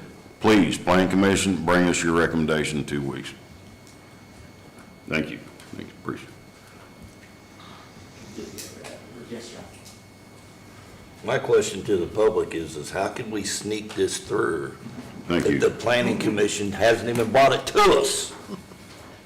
That's where Facebook comes in, bud. We understand Facebook that, warriors. they don't. Okay, well, that's fine. But, they need to calm down a little bit and quit spreading all this blah, blah, blah out there that's not even, my phone went off the hook when that happened. Okay? But- I'm like, what are you talking about? It's this circle. That's it. That's all there is. I deal with the public every day. I've been around here, biggest part of I deal with the public all the time. My phone does not ring off the hook about the UDO. They're not calling me and saying, what are you gonna do? What are you gonna do? What are you gonna do? What are you gonna do? They're not calling me. They calling you? I've got a few calls. He's got a few phone calls. That kid always sneaking it through. I got a ton of phone calls. When it first started, I'm talking about right now, I don't get those phone calls because the public knows exactly where I stand on UDO. So in 2 weeks from now, we're making a vote regardless if the planning commission shows up or not. That's my opinion. Wish we could take a break, but we can't. Veterans Park, sir, please. Thank you all. Thank you, sir, for being here. Hello, everybody. Thank you for showing up, sir. Awesome. Hi. My name is Matthew Fletcher. My current position right now is the Senior Vice Commander for the VFW here in town. And thank you very much for this opportunity to speak to you about the park and kind of like the vision that I was hoping to share with you as the commissioners as well as the public. Have a lot of great things coming up about. The VFW is definitely, as well as the Legion, but just me as the Senior Vice Commander of the VFW, I'll primarily be speaking for them in this interaction. But the VFW is doing great things, and we got a lot of, fair was great. We're reaching out to a lot of new veterans and stuff, helping people out with like the homelessness and stuff like that, substance abuse. We're increasing our efforts on that, as well as increasing our, like myself, you know, like this type of demographics of Iraqi and Afghani war veterans and stuff like that and everything, because we understand our community is got those types of war fighters and warriors in here too, and we want to make sure they're not left behind. And I take very, very importance on that, because I don't leave my soldiers behind, and I'm not going to leave anybody behind. If I can Amen, help brother. them. Amen. So with that, I was hoping to get some support from the commissioners today, and I'm sorry it's a last second type thing, but I do have a hero of our community, PFC Brett Wood. Yes. Is his platoon sergeant, who's now a retired sergeant major, so he continued on with his service and got that amazing rank of sergeant major, as well as several other members of his platoon will be visiting, and they'll be doing a ceremony at the park. And I was hoping to get some resources from the county, like some chainsaws, maybe a bobcat, or something like that, to clean up the trails a little bit, because I was hoping to get like a ruck march, for anybody who's able-bodied or whatever, here in town, stuff like that. Grab your flags, grab your combat boots, and let's go on a ruck march in the woods, like old times, and kind of like celebrate PFC Brett Wood going on patrol out in the woods again. So I'm going to work with the sergeant major, as well as other members of the platoon, as well as members of the VFW and the auxiliary and the Legion. But that is my immediate ask right now, and I understand there's a lot of things going on right now, and there's only a certain amount of funding and everything, but I've been learning a lot about this community, and there's a lot of amazing war fighters in this community, and we have 2 Medal of Honor recipients in this community, Yes, sir. in this county as well too, and having 1 is unheard of, let alone 2. That's correct. We had 2 admirals. I've learned this from our historian, Tony, who's a great Yes. man. 2 admirals that are both from Spencer, and they did a change of command on a battleship that was key to success of our victory in the Pacific Theater and stuff Absolutely. like that. So we have a lot of heroes in this county, let alone this town. So I definitely want to, as the vice commander, and as I continue on with my career as the VFW, I will be exercising more of that authoritative role of like supporting the veterans of this community as well as this county, and hopefully later on state and national and everything else as well too. But right now, I was hoping, can I just get some help to clean up the area so we can get our warfighters all squared away and looking good at the park? I before they come in? contacted Greg. Matter of fact, I talked to Greg last night. Okay, Okay, and I gave him your number. perfect. Okay? Okay. That way he'll send some guys out there with chainsaws, blah, blah, blah. But I wanted you to be out there, or somebody to be out there to show the guys exactly where you want cleaned up at.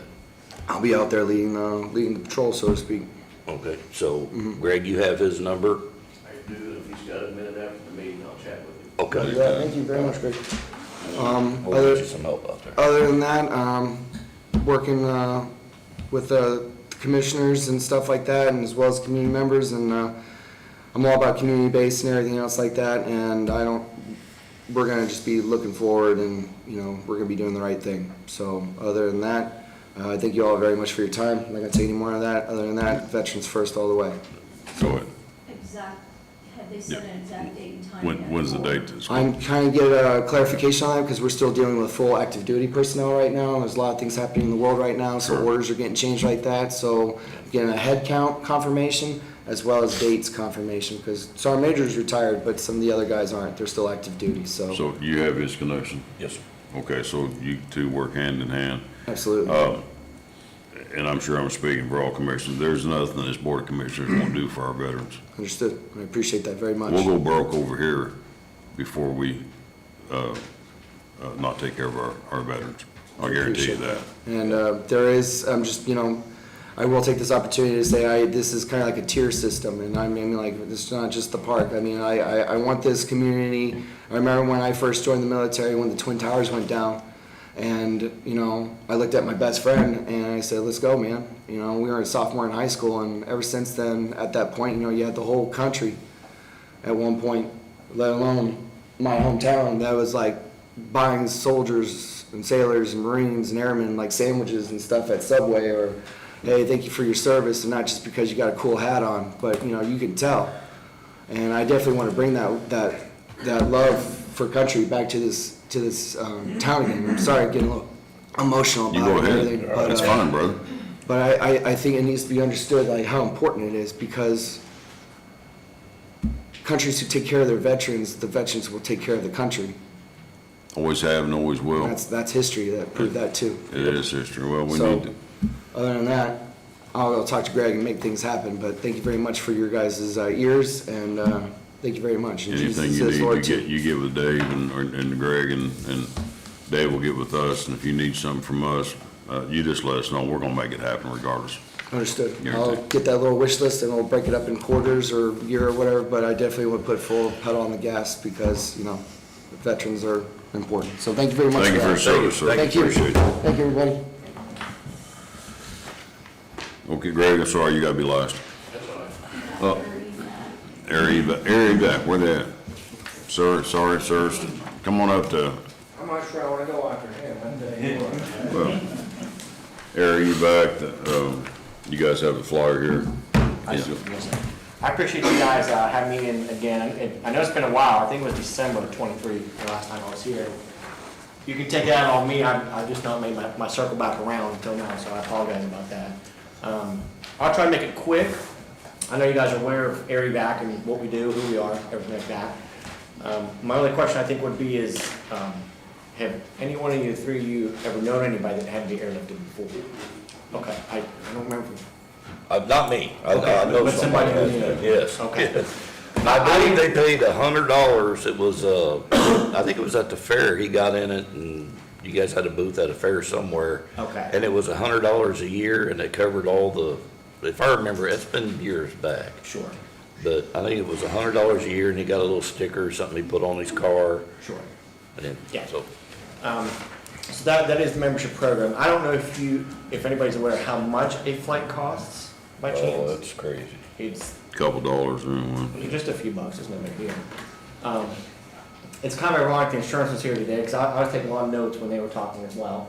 A lot of what I heard through that makes your guys' position very tough, is, a lot of what ifs, a lot of market predictability, a lot of analytics of whether you guys are gonna go up 10%, not 10%, a lot of what ifs. But generally speaking, in insurance, there are always gonna be a lot of what ifs. And that is why this membership program was set up by us, not only to have life-saving services across the United States, but to provide a program to financially save families from that burden as well. So anybody who's ever flown with us, we guarantee they will not receive that bill. Behind closed doors, what we will do is negotiate with your insurance company to make settlement of that payment. So that gentleman who had that membership, if he ever had to use that, he's not gonna receive that bill. Right. So a lot of you say, well, my insurance company's gonna cover it, and I say, well, if they did, I wouldn't be here. They wouldn't pay me to come out in the community if that were the case. So, like they mentioned earlier today in their meeting, you have your co-pays, your deductibles, and there's always going to be in our insurance plans, me included, I get my packet, I put it on my desk at home, and I don't read it. The only way I know it's covered is basically when I get my bill after I have the service. I'm like, oh, that's covered, this is my responsibility. So most people do not know what the responsibility is until after the fact. Insurance companies operate, there's a little clause there, it's AMD, adverse medical determination. So what they do is they'll look at that bill that is sent from our company, and they'll say, yes, this was medically necessary, yes, this was not, we will not cover this, and they make that adverse determination after the service is already done. So then they'll determine whether they covered 100%, if they will cover portions of it, or if they will cover none of it. So they reserve the right to determine what they will cover and what they will not cover. The part that's a little difficult to deal with is the person who's using the service is not requesting us. Those first responders are gonna request them a lot of times. And we appreciate you, we work with you guys, you know what I mean, and they have to make tough calls too. But what first responders think, what that patient thinks is not always what their insurance company's gonna approve. So that's where this program is lined up, to try to cover that gap in between those services. The last we spoke, if you guys look in the top right-hand corner, and this could be a little bit off, but I believe you guys had approximately 185-ish employees, that could be up or down a little bit. But you guys will get a discount. So it'd be the second box down, that $150 to $499, and you guys would get a discount for the employees. So normally we're a 5-year, we can't go 5 years in Indiana, that maxes out at 5 years. A normal plan, if you saw me on the street, would be about $399 for your family for those 5 years. Through the county discount, it would be $270 per employee. If there were a 3-year plan, and you want to come to me again on the street, it would cost about $249. The discount for the employees would be $180 for those 3 years of coverage. And then, of course, the 1 year would be $99, and it's discounted to $70. So you can see there's a significant discount if we go into an agreement with the county as far as employees go. This not only covers your employee, it covers their family, and it's anywhere in the United States that we are located. I don't want to interrupt you, No, but please do. I'm going Please do. to. So, it doesn't say this on here. Mhm. Do you have a packet to go with this that shows that it says this, you know, it covers your family and stuff like that? Do you have something to go with this? Does that make sense? No, I understand. I thought, I do, actually I do, and I can get that over to Sheila to get to you guys as well. Thank you. Absolutely. I believe that was on here, but you're right, it is not, I apologize. I have another flyer that I can get that on, it's no problem. And please stop me at any time. I want to respect your guys' time, but stop me anytime, any questions. So the next part I will jump down to is probably the bottom. There are 3, and you'll see like the 3 blue boxes down there. There are 3 different types of plans to kind of go with whatever business option that the county might want to go forward with. From your standpoint, I would not do the first one. It's an employee paid one, an entity pays for it, it's a gift to their employee. With as large as you guys are, I would not suggest that plan personally. The next 2, it's called, the second one is going to be employer paid census plan. Essentially, some of the counties I work with surrounding here have done that, and the county is actually the membership holder. So I like this plan because that money stays with the county. If you purchase this plan for your employee and their families, and they retire or they leave, that membership stays with the county. So when they leave, they lose that benefit, and that benefit stays in place for the next person that replaces them. I personally like that because that money stays with you. So that is an option if the commissioners wanted to purchase this as an additional small benefit to their benefits package. The next plan, the last one listed there, is going to be a payroll deduct. And this allows your employees to opt in to whichever plan they want, but they in turn are the membership holder. So if they retire or quit, that goes with them because they essentially paid for it. We would just use the county for the discounted rate, and then your employees can opt into it, and then we can work on a payroll deduct of them paying the county back. Good. Any questions?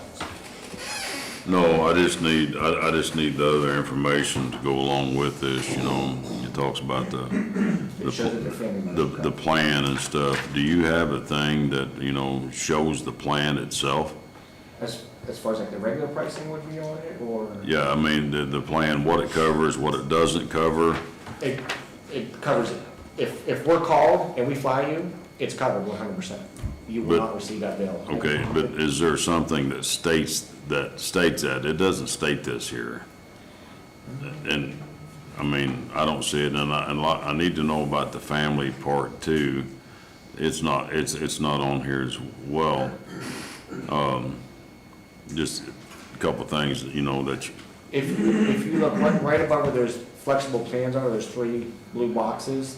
The sentence right above there, it states with AMC membership, you will have no out-of-pocket expenses, only if flown by an AMC provider. Membership fees cover not just yourself, but anybody who resides in that household. So right above those. Okay, I see, okay. Yeah. All right. Good. And do you have some of these? I guess we can make copies of them and send them out to the department heads and Sheila, and see if anybody's interested. I think, do we have 1 or 2 employees that's already had signed up? Yes. Yes, okay, so, I think suggestion only is to let all employees know, call a meeting, come in and explain it to them so they're hearing themselves yeah, and give them the flyers, so if you could schedule or make yourself available for the employees. Absolutely. yeah. Let me write that down. That's a good idea. Would there be a time, and that would be probably the most difficult part when I work in counties. I'm actually just finished up tomorrow and closing off Sullivan County for their employees as a payroll deduct. And so what I will do is, it's hard to get everybody in one spot. So I generally go to every building, every place they're at, garages, wherever it is, I go from building to department to department and enroll them and help them answer their questions. So generally speaking, we would set up an enrollment, and then I would call your department heads, and I would set up times with them to meet with each individual department as best as I could, to see who's interested, sign them up, and then kind of go from there.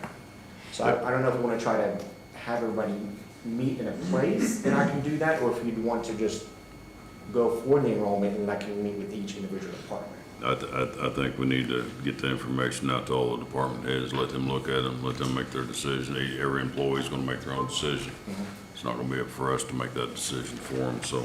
Absolutely. And, I mean, I think going to some of the other places, the highway, EMS and them, but I think they need the information first, because there might be several that Yes. don't want it, and we might end up with only 10 people sitting in this room altogether. So, Understood, absolutely. I can put together, it's like a little survey kind of thing, it'll have your guys' name on it, and you can send out to them. Well, if we have 5 people out of the whole group, or 10 people, or 20 people that wants to listen to this or get more information, then we could pull all those people together at one time. Absolutely. So let's get the information. I'm sorry. Could you do a Zoom meeting? I absolutely could. We could absolutely start the Zoom meeting, that's a great idea. Out of my league. We could do that. We'll get the information out to the people and get a feedback from the employees, then we can contact you back and see if it's something that, whether you got 1 employee or you got 10 employees, if somebody's interested, then they can meet with you directly. Absolutely. Thank you, sir. Thank you, guys, I appreciate your time. Yes, sir. I'll get that over to you, Sheila. Thank you. I don't want to delay this. Mr. White, could you come, please?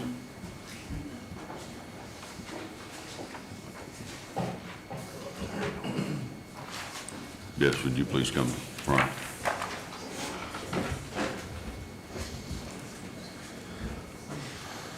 I'm gonna let Jack do most of the talking. I never can remember your name, so. Alice? Oh, listen. Oh, well, that's close. Commissioners, you're all aware of this. We got some of the board. Dale Walker's here. Good to see you, Chris. The 911 board's here. We've had issues at dispatch, I'm not talking about you, for quite some time. Trying to find a director, get some training, leadership, whatever you want to call it. Alyssa, is that right? It has been put into a role of supervisor, I think that's what it's called, quote, to help facilitate some stuff, scheduling, some training and stuff like that. But folks, I'm gonna be real honest with you, and please chime in. Alyssa, anyone, or Jack, or Dale, or Chris. We gotta do something. We need a 911 director. Gotta have a 911 director, that's all there is to it. But Jack came up, we had a board meeting a month ago, Dale, something like that. And Jack came up with a very good idea. Dave knows a gentleman by the name of Dave Costas. Costin. Costin. And ends with an N, I hope yes. he doesn't hear that, so. And I'm gonna let Jack explain what Dave's credentials are, outstanding person, and what Dave could bring to the 911 center that I personally think would be an absolute benefit.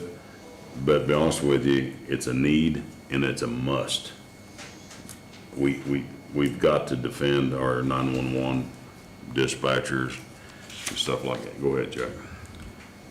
It seems to me that when we've hired the last couple of 911 directors, no matter what it says on paper, no matter what their capabilities are, the thing we cannot hire is the passion for the center and the understanding the local flavor of Owen County and what's needed in the center to make it match our needs. So we've been tossing around the idea of maybe bringing somebody up through the ranks of that's already here, that has that passion, has that understanding of Owen County. And a few weeks ago when we had the work session with the commissioners and between the commissioners and the 911 board, it was brought up that maybe Dave Costin, which recently retired in Putnam County as a 911 director, would come down and serve as a mentor and help the 911 board maybe with the hiring of the next director and or leading them through becoming a good director. Dave Costin became the chief dispatcher in Putnam County in 1985. That's how long he was doing it. And through the implementation of the 911 system in Putnam County, which Dave was an integral part of, he became the 911 director in 1993 and just recently retired on July 4th of this year. And I think he was hoping to enjoy retirement a little bit longer, but the phone rang and Owen County, excuse me, needs some help, and he's willing to come give us a hand and come out of retirement and work a few days a week, and mainly because he knows we need help. And he's thrown us an offer. Dave is also, he was an integral part of the State 800 system that a lot of law enforcement, a lot of fire guys talk on, the implementation, the policies behind that system. Dave was very involved in that. So the gentleman knows what he's doing beyond doubt. Chris and I have known him for years through the District 7 Homeland Security. Dave would always be at those meetings, and anytime we needed anything communication-wise, we always turned to him, and he'd come through. I don't know of anybody more knowledgeable of the 911 system and dispatching than Dave Costin. We're very fortunate that he has offered to help us, and that's really about all I got on Dave. I mean, he's a real deal. Alicia, do you feel this would be a good thing for? Yes, it would be a huge benefit. That's one of the things that we lack most in. I mean, it's a start for sure. Okay. Chris, do you know how many people has applied so far to our auditor? No. Okay. So, and I'm just gonna throw this out there, it's just me, we have to have a director. Gotta have a director. Now, Dave Costin, I know something about him. The guy is an absolute wealth of knowledge. He's a total benefit to public safety and 911. And it's my recommendation that we have to take this vote on today, please, if we could. Then we'll have to take it to the council because there's a financial cost to this. But folks, that financial cost that he's asking is minuscule compared to what they're going through. Now, she just said right there, and then she's the supervisor right now, and I've spoken with you a little bit about some of the issues.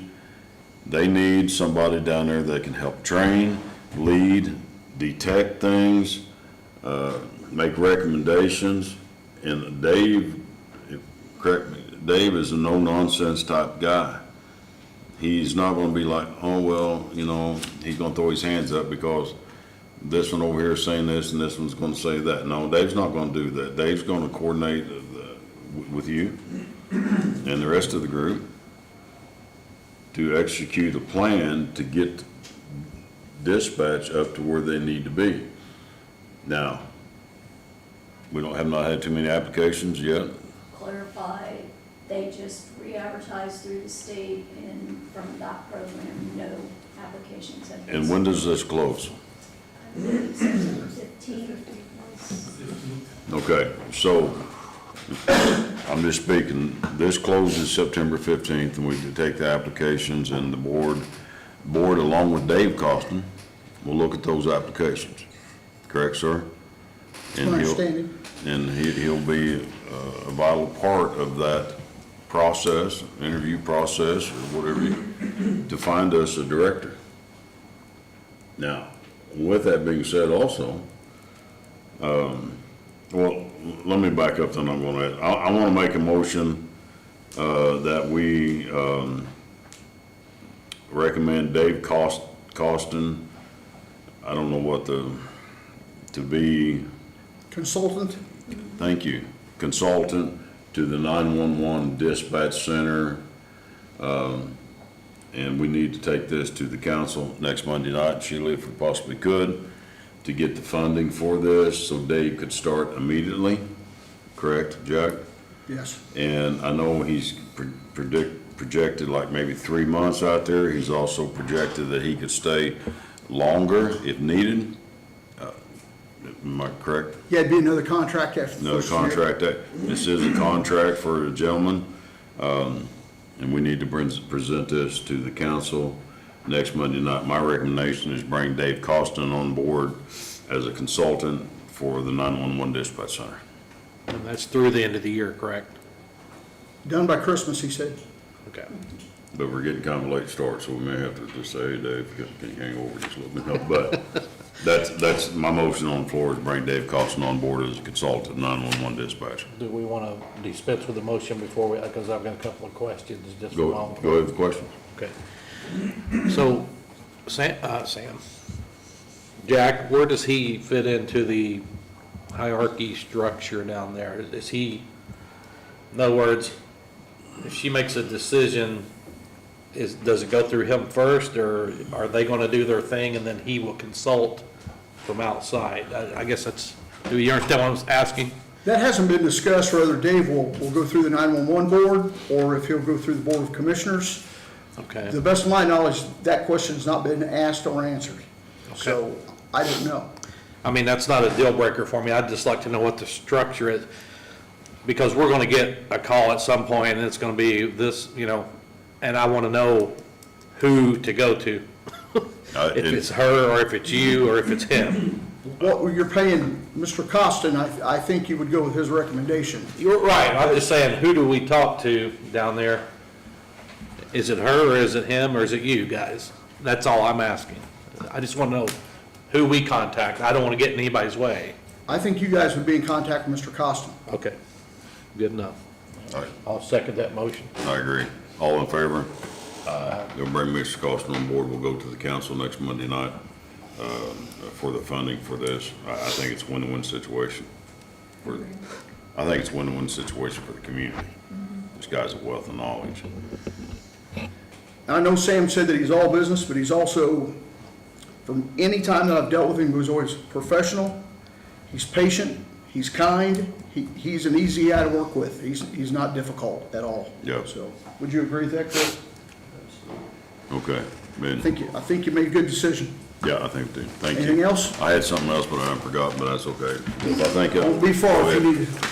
Remember. We're taking it to the council for an additional appropriation out of 911 funds, or Wherever we can get the funding, and I think, I'm sorry, I have to leave that with you for the guidelines on that, but you know where the money is and the money's not, but I think this is just an overall win for the community.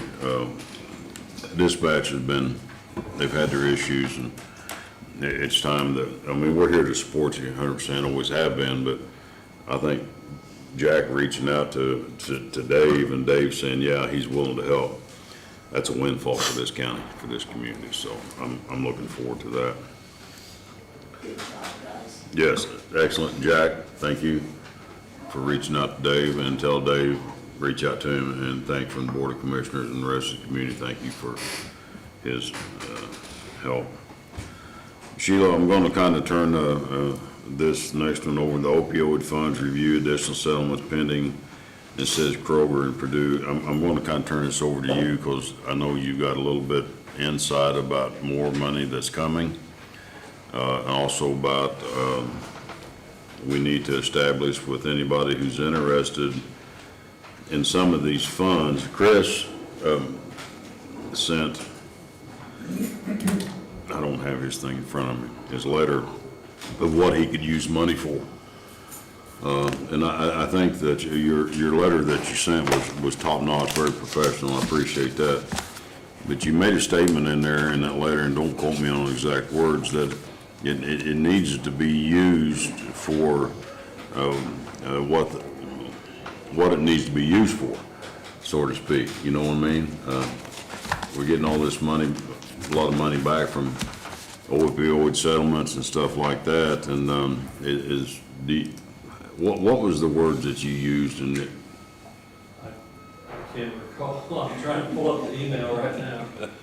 Well, praise God, there's two of us on the same boat, you know. Anyway, I'm gonna turn. It needs to be used to combat opioid abuse and for treating people With addictions. with medical conditions and Yep. as a result of opioids. There's a range of things that the opioid money can be used for. There's restricted and unrestricted funds that can be used for certain things over here and certain things over there, but I do agree with Chris that, you know, the opioid situation that we've had in this country is big. Do you agree, Chris? It's still big. And I think it's gotten worse. So we, as citizens of Owen County, we need to do everything we can to combat the opioid problem. And so, as one commissioner, I think anybody is in need of some of this funding, make sure that you have in mind the thing that kind of Chris said about what the money is going to be used for. And like I say, there is guidelines that we'll present to anybody who requests some of these funds. You know, there's an itemized list on the restricted and unrestricted, so we'll make sure that you have that, but we want to use it in accordance with what it's meant to be for. I think my sentence that I used was, I believe that funding received for opioid money should go to either the prevention of drug use or the response to the drug use. Yep. And that was a good comment, and there's other things that, you know, we can use the money for as well. It falls under the purview of the commissioners, is that correct, Sheila?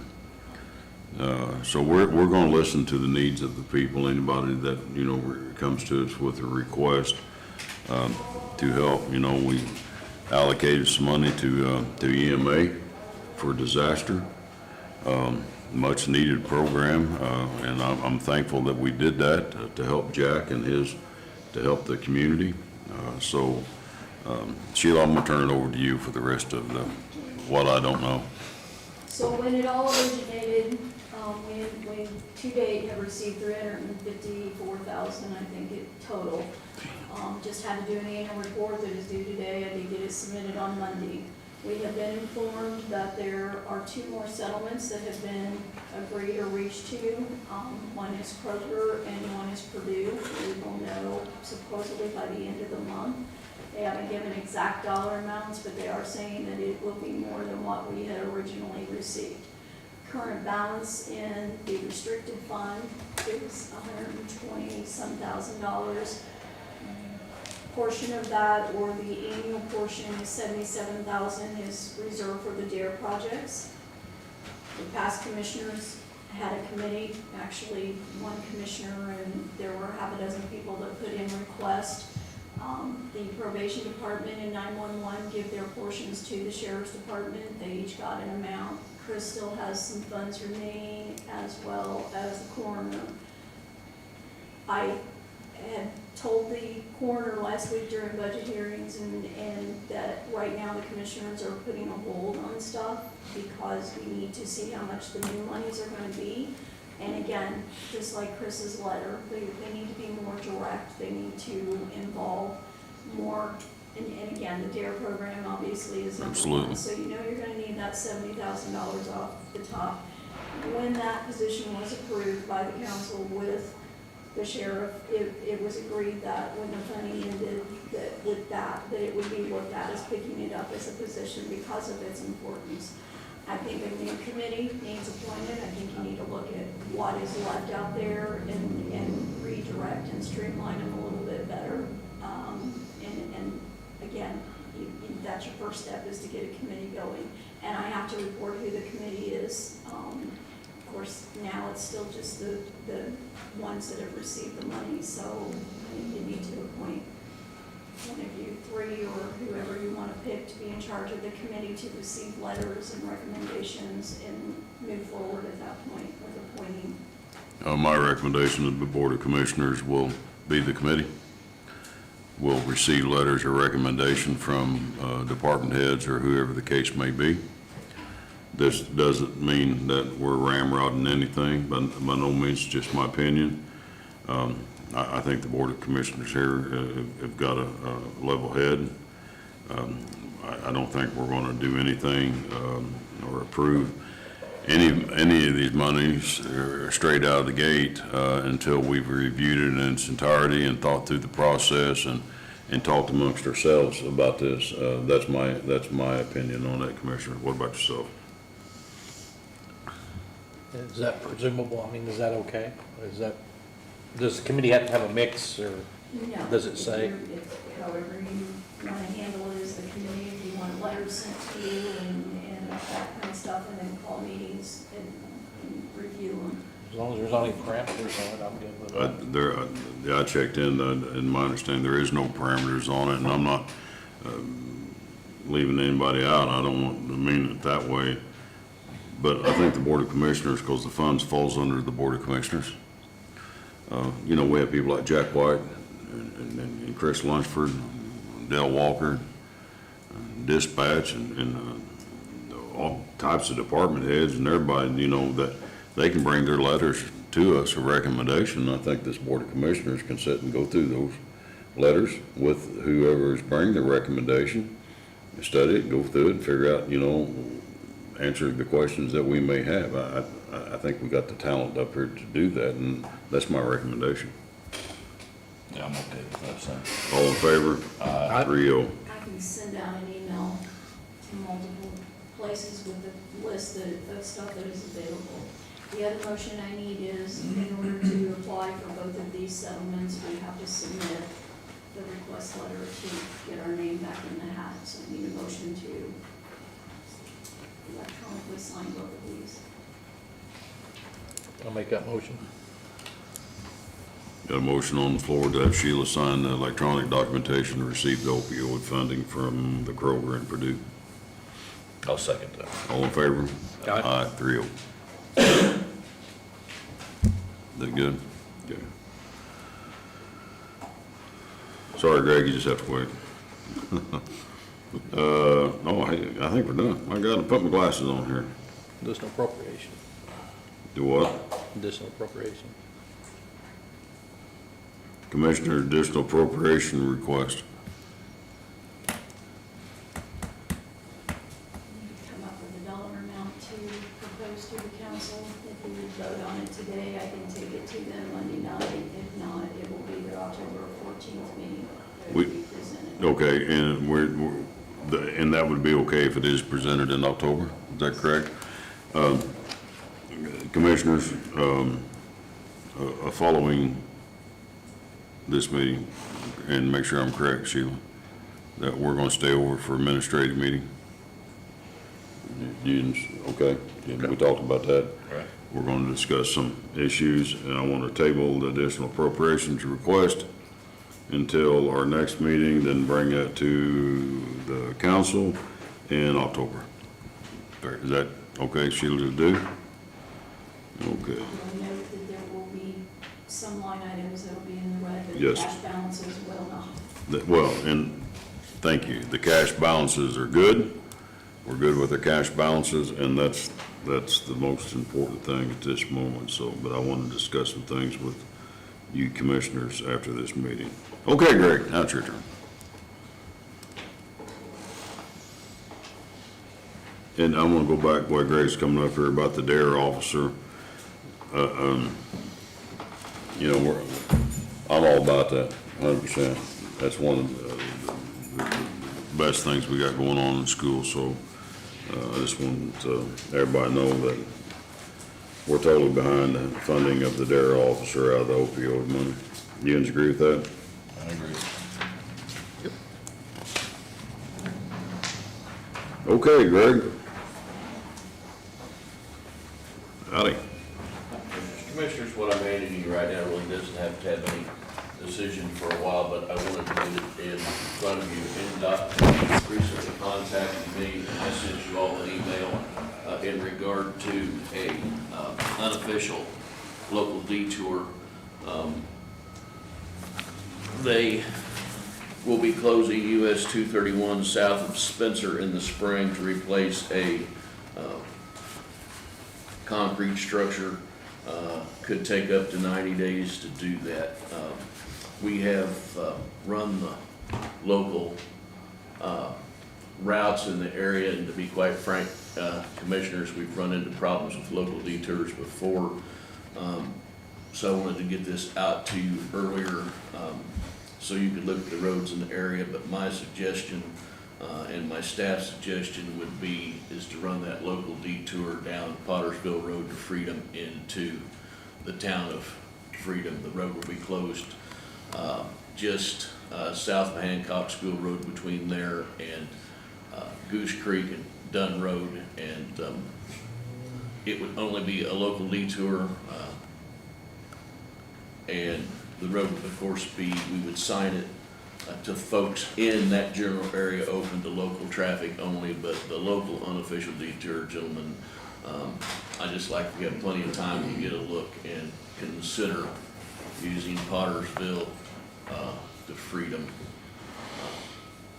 for the safety sake.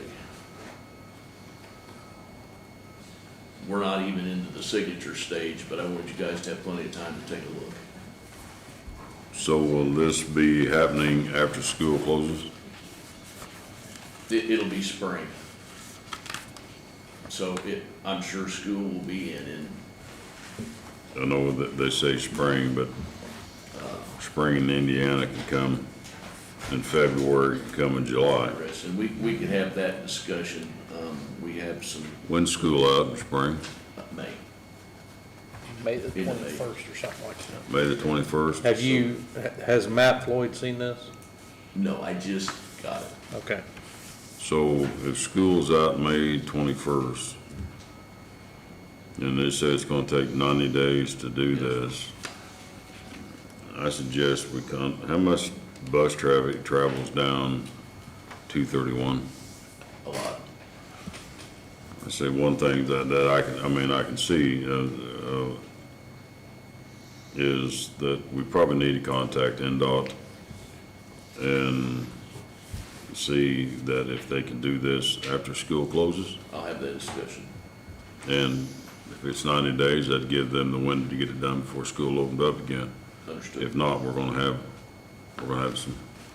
I got some concerns with that, so please contact NDOT, see if they can do that after May 21st, right, sir? I think that's it. After May 21st. Thank you, Commissioner. Yes, thank you.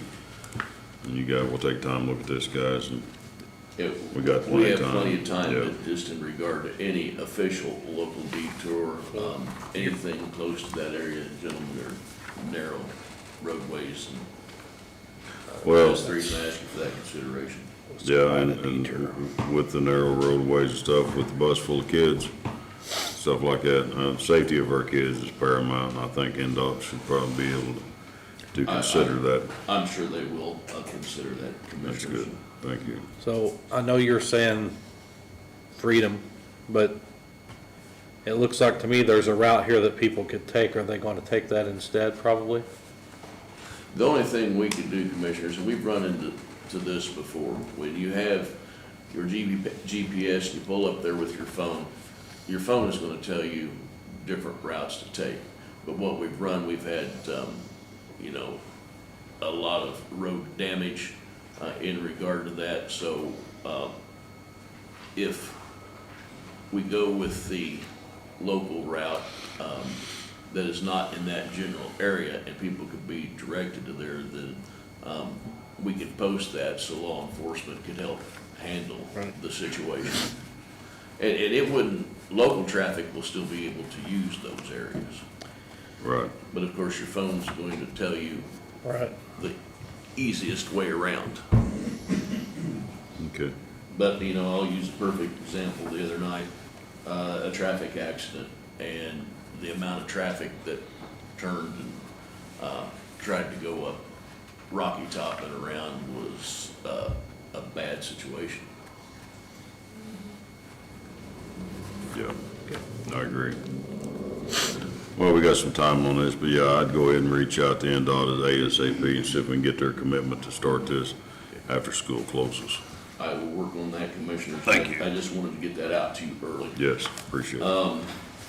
Just to report, we've been spending a lot of time with FEMA. We visited 6 sites yesterday. We'll have another meeting with FEMA again on Wednesday. Next Wednesday. Next Wednesday, Oh. 10 a.m. I'll do everything I can to beat that one, great. Thank you. So things are progressing. I talked to David some about that last night. Nothing concrete, but again, we're working diligently to get everything that we can. Well, I just, next Wednesday I'll be in the hospital, so I'll be gone for. Understood. Kelly Road and Pleasant View Road are part of the CCMG projects.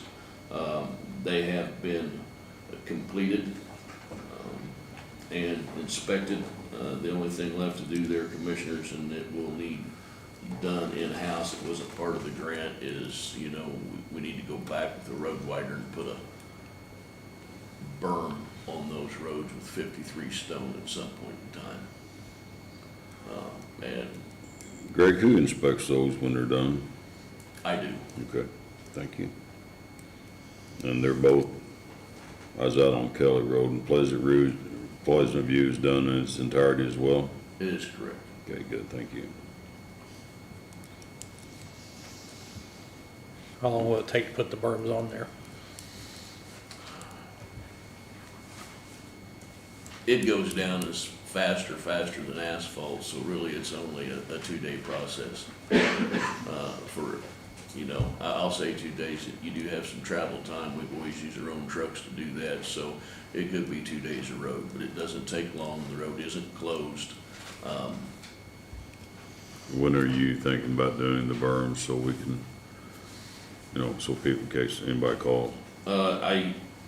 That's one of the things that I'm hoping to discuss with David. We just need, I Sure. think the Hayfield 53s that you negotiated the price on, those would work perfectly. I just want to get with you and talk with David a little bit about that, and I can report that at the next meeting or just get an email out to you. But yeah, that's fine. It Email. could be done rather quick. I just need to have that discussion with David. That's fine. I have no problem with that. We have started the ditching process on Freedom Road. We're on the Freedom end. We really just started that this week. It's progressing.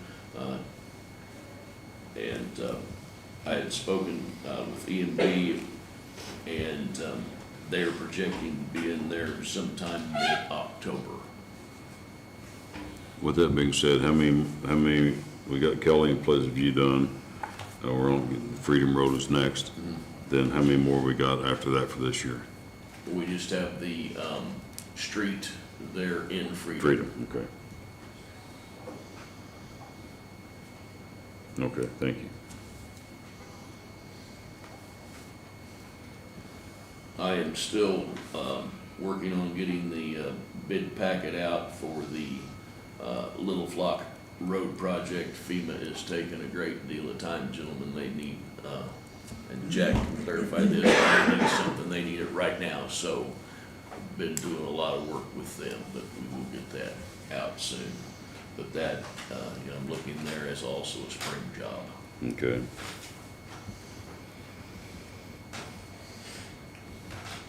We continue to mow and patch holes daily. And, you know, with the amount of guys we've got, I know we've again, I'm gonna talk with David in regard to the folks that, looking for folks to hire back or to hire. We have some applications in, and I'll speak with him sometime today if he has. Is this concerning the two operators? Yes. The two, okay. Yes.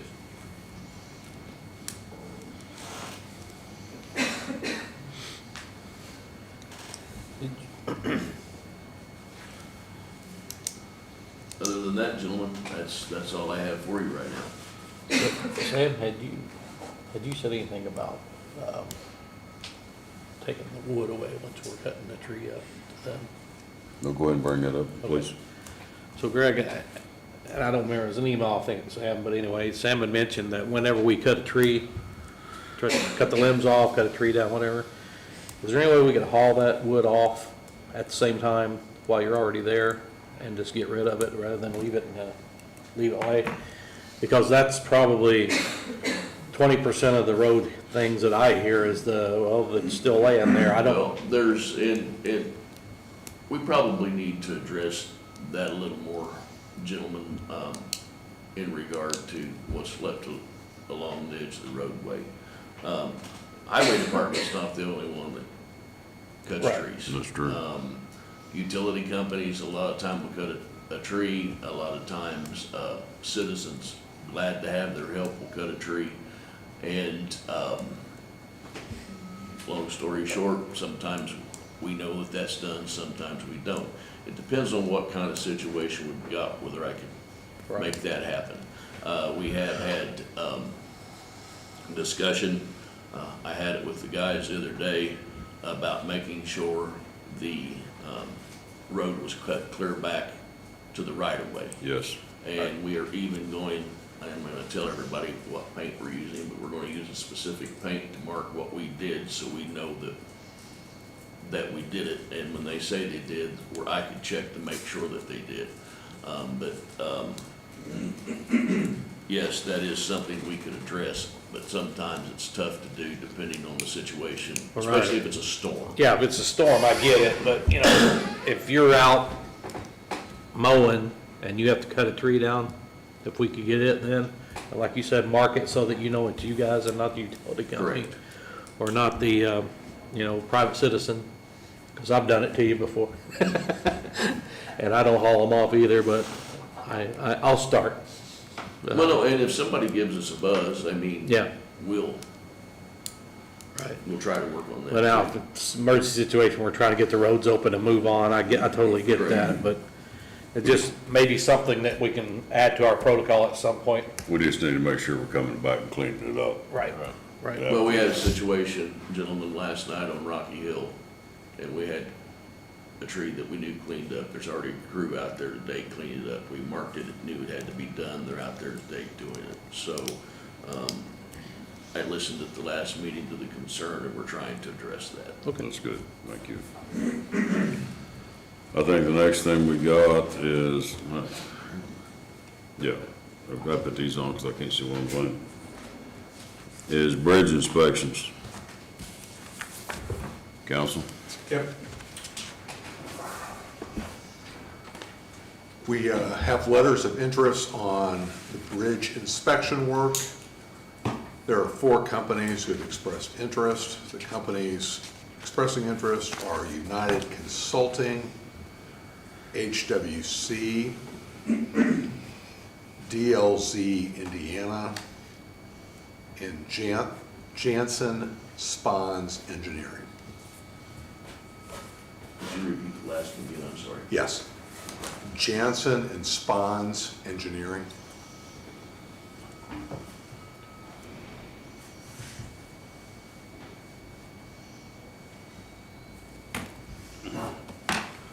Frank, did you advertise that? Did you send letters out? How were people notified? How's that? NDOT does that. NDOT does the advertisement,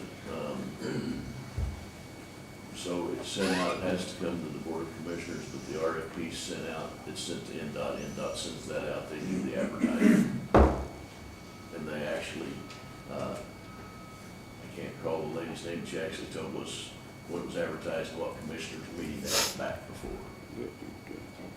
Sharon something, I believe, but I'd have to check for that, but that's how it's done. That's it. You don't open those? Well, Do we take them, we open them now and look at them? I don't think so. If you're gonna open them, you're not gonna do anything anyway, it'd be better just to look at them and bring it back to your 18th meeting or whenever he. So, let me ask a question, because I don't want, I'm not politically correct, don't want to get myself in any trouble. So, when this meeting is over, can this board, when we're having our administrative meeting, can we open those?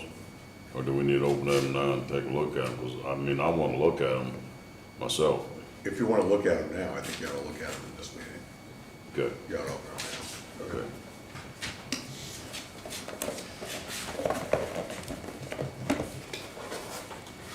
Then we can only, then take it under advisement and. Yeah.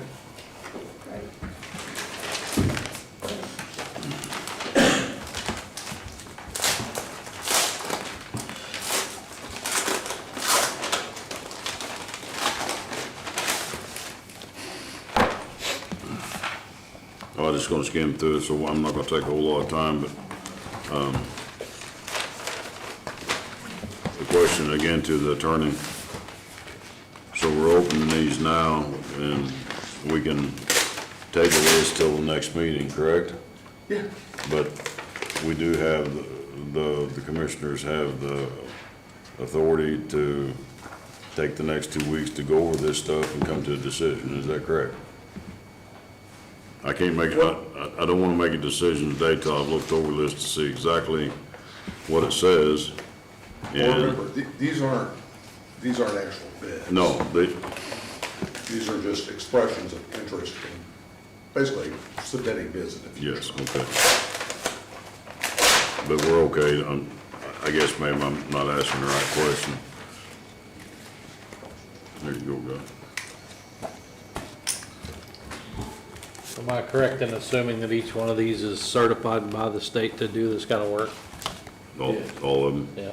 Oh, I'm sure they are. Okay, that was my, I wasn't asking the right question, I apologize. Here.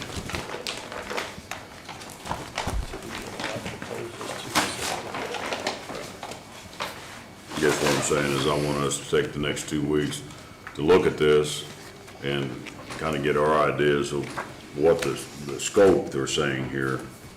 Is that better? Yeah, I understand. I don't know if I understand what I just said, so. Okay.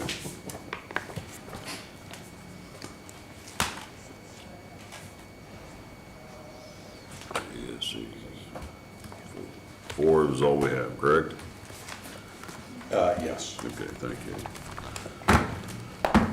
Okay.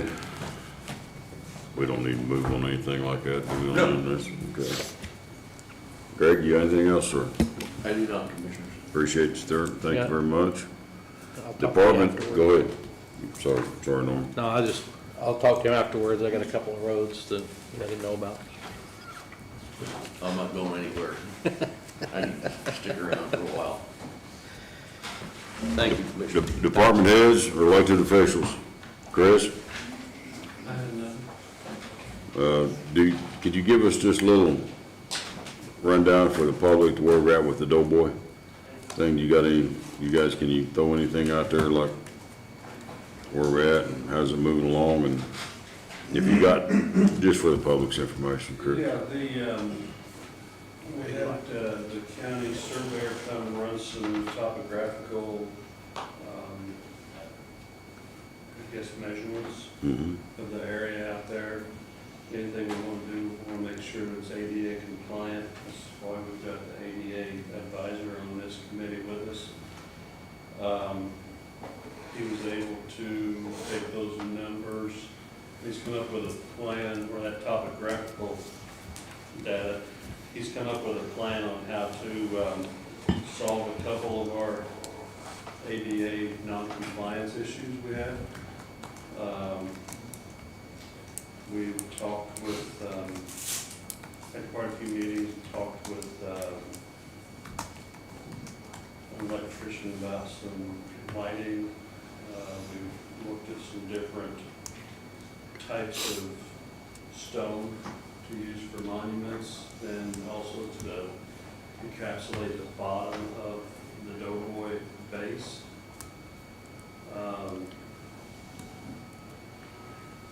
Anything else? Nothing else? Just pretty much at the point of actual developing a scope work for the concrete guy and getting bids back on that. And I don't know if the Board of Commissioners have done this or not. If not, we're doing it today. I don't know if we ever really, I can't remember if we voted on this project sometime back to proceed or get, you know, I don't remember, Jack. Do you? So far at this point, all we've, so it's not like it's a huge deal. Yeah. Because at this point, I don't think we've done anything other than just have meetings Okay. to create a plan And we're about to get together, come together with that final plan, then we'll bring it, okay. No, I'm good. and like. Okay, so good enough. Anybody else? Department heads, elected officials. You still here? I thought you left a while ago. I came back. You didn't bring any, you didn't bring no donuts? Okay. I'll talk about that after a while. Yes? I had to step out to maintain my office for a little bit, and while I was out, you guys talked about the UDO. I was able to catch part of that conversation, but I lost the tail end. It was my understanding from what I did hear that you needed something from me in this meeting in regards to that. Yeah, at the last plan commission, the plan committee, here we go. Oh God, I don't want to go through this. Make it short. The plan commission voted, whatever the vote was, an unfavorable recommendation. It was unfavorable in UDO. That needs to be brought before the commissioners. The commissioners are not going to sit there and make a decision until the plan commission, whether it's you being the administrator, delivers that verdict to us. Then we proceed with our vote. Can I deliver you that now? What do you specifically, I guess, need from me? The plan commission needs to deliver to the commissioners that in their meeting, they voted unfavorably for the UDO. If you have that, if you're here to represent that, please come up and represent that to us, and we'll just get right on the ball with this one.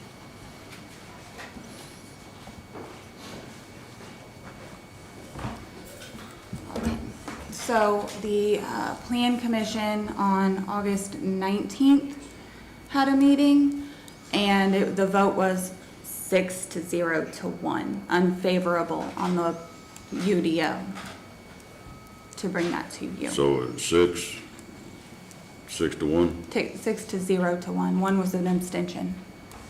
6-0 to 1 on August 19th. Unfavorable. I can't even spell the word.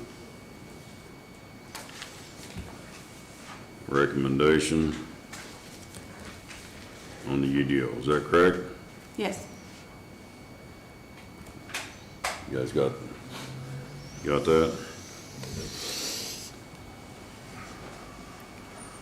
I'll make a motion on the Board of the Commissioners, at this commissioners meeting that we accept the unfavorable recommendation from the Plan Commission on August 19th, unfavorable recommendation of the UDO, what's it called, draft? UDO. Of the UDO. I make a motion to accept their unfavorable recommendation, and I also, my recommendation is also unfavorable. Is that fair enough? I'll second that. All in favor? Aye. UDO's dead in the water. Thank you. That's it, that's all I got. Thanks, Heather. Only took 2 years. President Hobbs, I think I. Oh, President. You know, I am gonna run, don't you? You know that, don't you? I mean, for the President of the United States. Oh. Why not? There you go. Can Chris be your vice? He's gonna, Oh, oh boy, I think I interrupted you a while ago when you were, that's okay. talking about taking some sort of vote to move forward with the Doughboys. That's okay. And I think we probably kind of need some sort of, Is that before the scope of work though? I figure we'd have to vote, like when you come up with the scope of work, there's gonna be a financial obligation attached, and that's when we'd have to take action, and unless I'm wrong. I mean, I'm okay with having to move forward, but. you okay with us having meetings and? oh, absolutely. Yeah. You know what, this is a historical thing that we're doing, it's for the veterans as well, stuff like that, yeah, we don't, if I have to vote on everything for you guys to make meetings, stuff like that, no. You guys proceed to how you're doing and stuff, then when you come to it, your final draft and everything, come to us and we'll move forward. Is that, we don't need to have a vote on this, do we, Sheila? No. Thank God. Proceed. Proceed, Jack. We have a couple more meetings a week then, huh? Yeah. It's a big, for the community out there, it's a great big project. It's gonna be a wonderful project. Chris and Jack and a bunch of people have been on board with this. Chris, briefly, in an hour or less. Give an Just- overview of it? Yeah, briefly, just give an overview to the public, in case people out there is listening, they don't know what's going on, just a brief overview so the public does know what we're doing. Back some months ago, we had a veteran come and have a discussion with the commissioners regarding the state of repair of some of the memorials for the veterans. And it was decided at that time to do something about it. We've got a statue out there on the courthouse lawn that is a dedication to the veterans, and it needs some repairs. It needs cleaned, it needs different things done to it. And there's just a lot of issues out there we're going to try to fix. We're going to, of course, clean the statue, clean the stonework underneath it. We're going to take, if it's all approved, we're going to take the mound of dirt that comes up to that monument and Yes. level it out and put a plaza, a concrete plaza in Plaza, huh? around that statue with seating around it, because that's where the veterans always have their memorial. And so there's going to be some seating around it, some lighting along the front sidewalk there. There's been discussion about putting up 6 18 by 18 monuments with a seal of each one of the divisions of military on top of that monument. Absolutely. Also, this statue was actually, what a lot of people don't know, and I credit the lack of knowledge to the newspapers going away. The gentleman that designed and built that statue that's all over the United States was from Spencer, Indiana.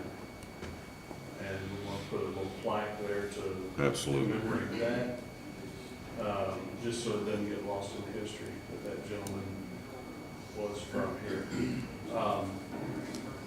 And then something that Jack and I have been yelling about for years is hardening the infrastructure of this building to keep people from being able to access it with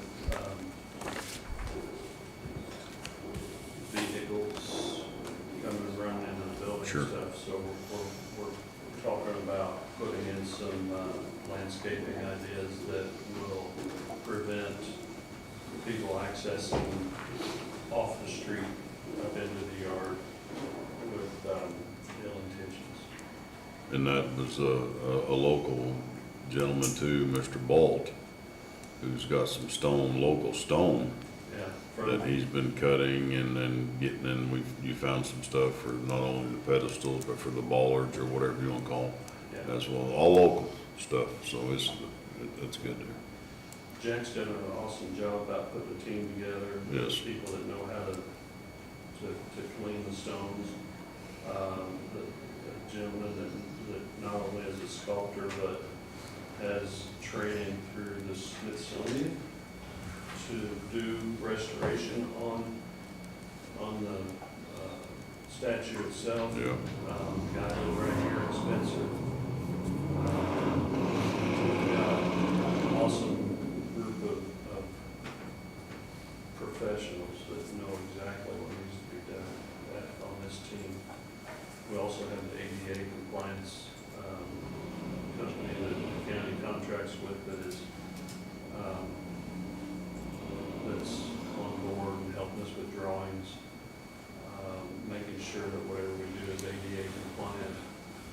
It'd be a huge embarrassment to have a ceremony out there and some veteran in a wheelchair not be able to get to the flagpole to raise or lower the flag. Yes. So we're making sure all that stuff's taken care of. Well, I want to thank you, thank Jack and Chris and all of you guys that's on that team that's making this happen. This is for our military men and women. You know, we're here to honor our military, and we're going to.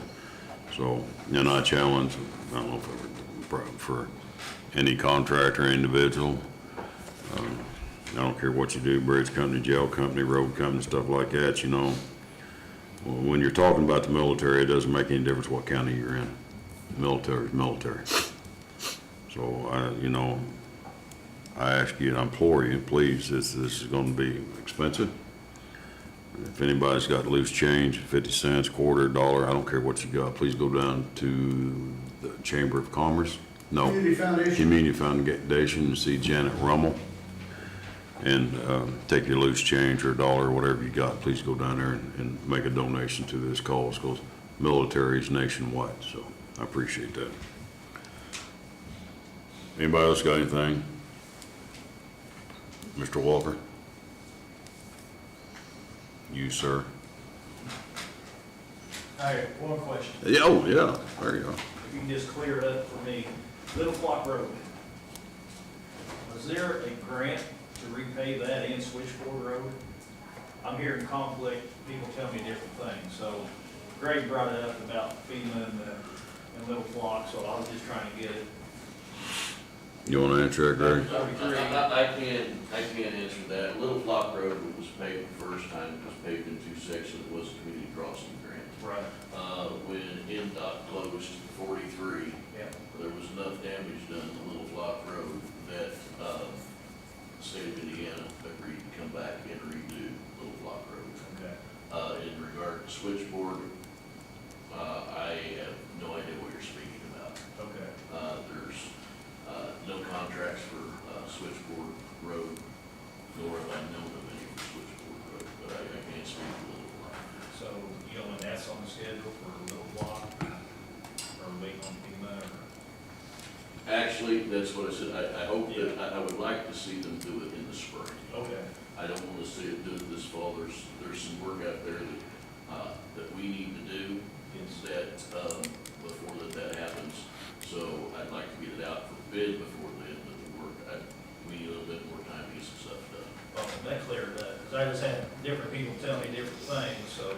Well, I brought it up. yeah. I said, well, I'll just come and ask. I do want to mention, I appreciate you bringing that up, because I'm gonna throw something out there, and Greg, we talked about this some, we talked about it with these Board of Commissioners, and I'm just gonna lay it out there, not here to offend nobody.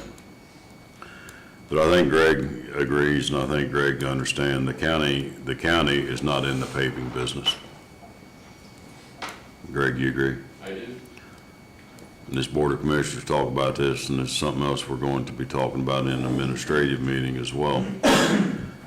In my opinion, and you two chime in, the county, nothing against any of the county highway workers. Hats off to those men and women doing what they can do with what they got to do. The county does not need to be in the paving business. We are not in the paving business.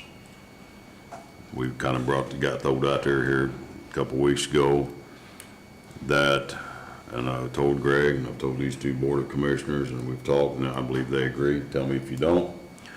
We are going to be meeting with all paving contractors. All paving, little, big, small, medium contractors.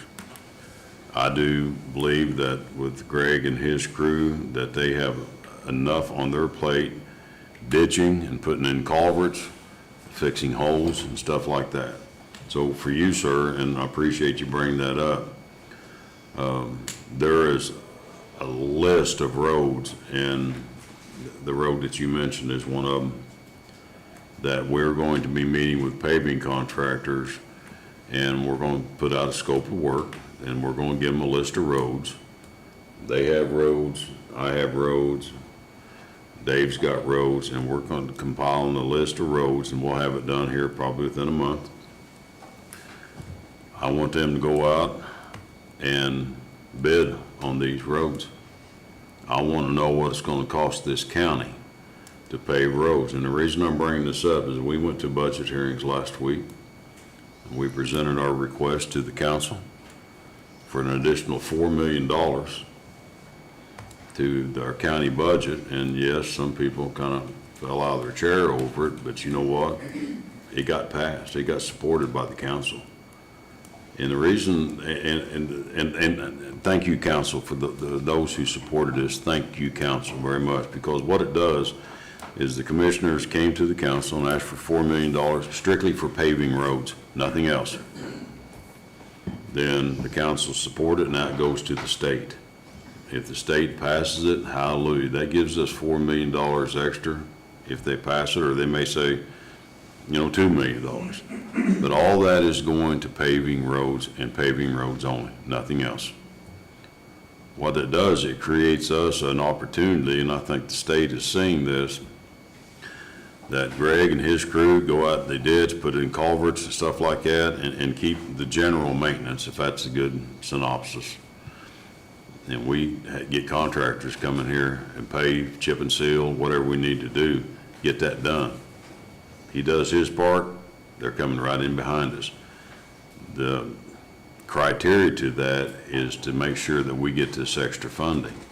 And that's where I'm thankful to the council, the members who approved this, to send this to the state. And if the state awards us that, well, praise God.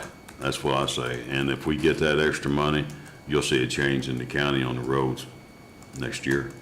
If we don't get the funding from the state, then we're basically, you know, our budget is $3.2 or $3 million for the county highway.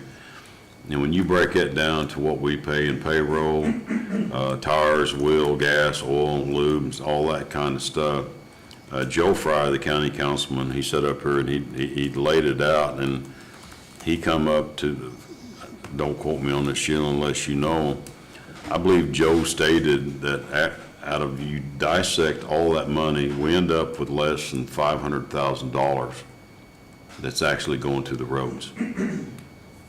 And that's the reason this Board of Commissioners presented a healthy budget, is because people don't realize when that's all you have going towards your roads, he's limited to what he can do.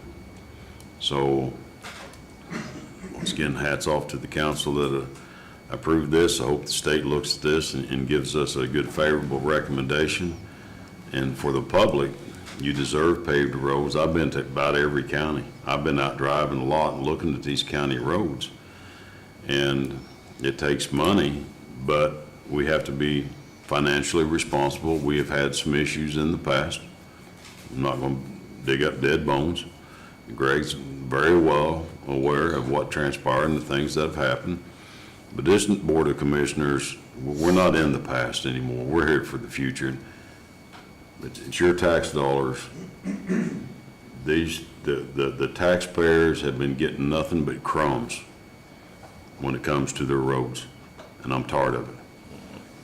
But if we don't get the funding for it, at least we know that we did our part, the council did their part, and if the state approves it, hallelujah, thank you, Lord.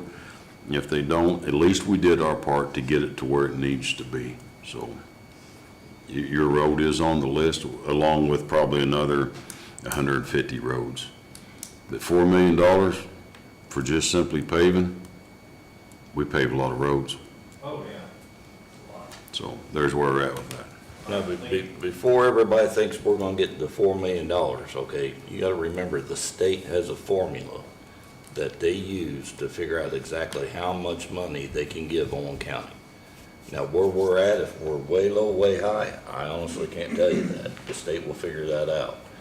But they use their formula. So let's say we put in for $7 million. They run their formula up there and they can say, well, you've been getting 3.2 for many years. We got you down. I'm making this is all made up, okay? We can give you 5.6. You understand what I'm saying? It's whatever their formula is. Right. That doesn't mean we're gonna get $7 million. Right. Okay? But I do want to thank the council for approving that and passing it. That we're working good with the council. Okay, we're trying to get your roads fixed, but we need money to do so. But once the state figures out that formula, then we'll know. That's good, thank you, Dave. Owen County's got, what, 650 miles worth of road? Give or take, yes, sir. So that's like from here to Florida, to Panhandle, so that's a long way. But you know, if we get this extra funding, you know, and we have to be financially responsible with the money, but it's only going towards the roads. But with the program that we're putting together, with the ditching and the culverts, road culverts are a big issue. Driveway culverts are an issue. Road culverts is one of the biggest issues in Owen County because the water don't get away from the road. We're not spending money on stone, are we, Greg? We're not. We don't buy stone because you can go dump a load of stone on somebody's road and it looks good for maybe 3 or 4 days, but when the next rain comes, it's sitting over in the ditch. We're going to try to eliminate that by putting in the road culverts that need to be put in to keep the water off the roads, then contracting with pavers or chip and sealers, whatever the terminology is. When we're done with the road, we want somebody coming right in behind us. Not 2 years down the road. That's not our goal, but it all depends, like Dave said, what the state and their formula comes back and says. And I'll be honest with you, I'm very positive about this. I think we're going to get something. Don't know what, but I'm positive that we're going to get something from the state. I think we've had legislators, congressmen, we've had the governor down here. We've had just about everybody We've but had Trump. everybody but President Trump, and if he calls me after a while, I hope he doesn't. Maybe he can show up too, but we've had the people that we need from the state down here, looking at our roads, assessing things that we got. We got people working for us, but it's working for the taxpayers, so. Well, you're doing it right now because, you know, you're doing the culverts, you're doing the drainage, then you're doing the blacktop. Before they did the blacktop, then they come right behind and fill it up, throw culvert in. You know, that's the way it used to be done. Well, that was one of the things, and I don't want to keep you, we got 7 minutes. Well, we got as long as you need, but, and Greg's very well aware. Me and Greg's have had conversations, and Greg understands that ditching and culverts come first. We've made it perfectly clear, but we're not blacktopping no road till the ditch and the culvert's in. We simply are not going to do it. It has been done in the past. You don't put the cart before the horse. You know, get the ditching, get the culverts in, then have somebody coming right in behind you, wait or two later. Like with the CCMG roads, the federal grant money roads, I had a call out in Coal City, which is Dave's area, and the lady called and I had to do this. She didn't understand why certain roads were being paved and not her road, and I had explained to her the situation with CCMG roads. What we vote on this year for CCMG gets done for next year. So it's a process, and I told her this is how it went. And once she realized how that process went, she understood. But I have right now 42 roads on my list. And I'll be honest with you, it's not just in my district. Coal City Arnie, Freedom Arnie Road, and that road that cuts in between those, Greg, Pleasant Bethel, they're not in my district, or some of it's not, but they need to be done because it's a major thoroughfare for traffic and stuff like that. So it's not all about me just picking out my roads in my district. I work with these two guys hand in hand. So if they got a major road that is more in need than my road, then that's what we're going to do. So we got a good plan. It's fallen into place. It's took us a little bit of time to get things rolling, but with the help of the community and these two guys here, hats off to these two guys here, our county attorney to guide us, and auditor's office, Sheila's a wealth of knowledge. This is gonna come out right. Okay? Thank you, sir. Anybody else? Who's buying lunch? You are. Ooh, wait a minute. Chris, I'm sorry. Nobody else got anything? You have your blue copies of the monthly financial statements in front of you. Yes. Questions, call the treasurer. Well, yeah, I like that, so. Commissioners, I need you two to please stay, closed door meeting, administrative meeting when this is over here. I do too. You guys got any questions, anything else? Meeting's adjourned. Thank you all, have a blessed week. Downstairs before I make a mess. Mike's on. Up there on the corner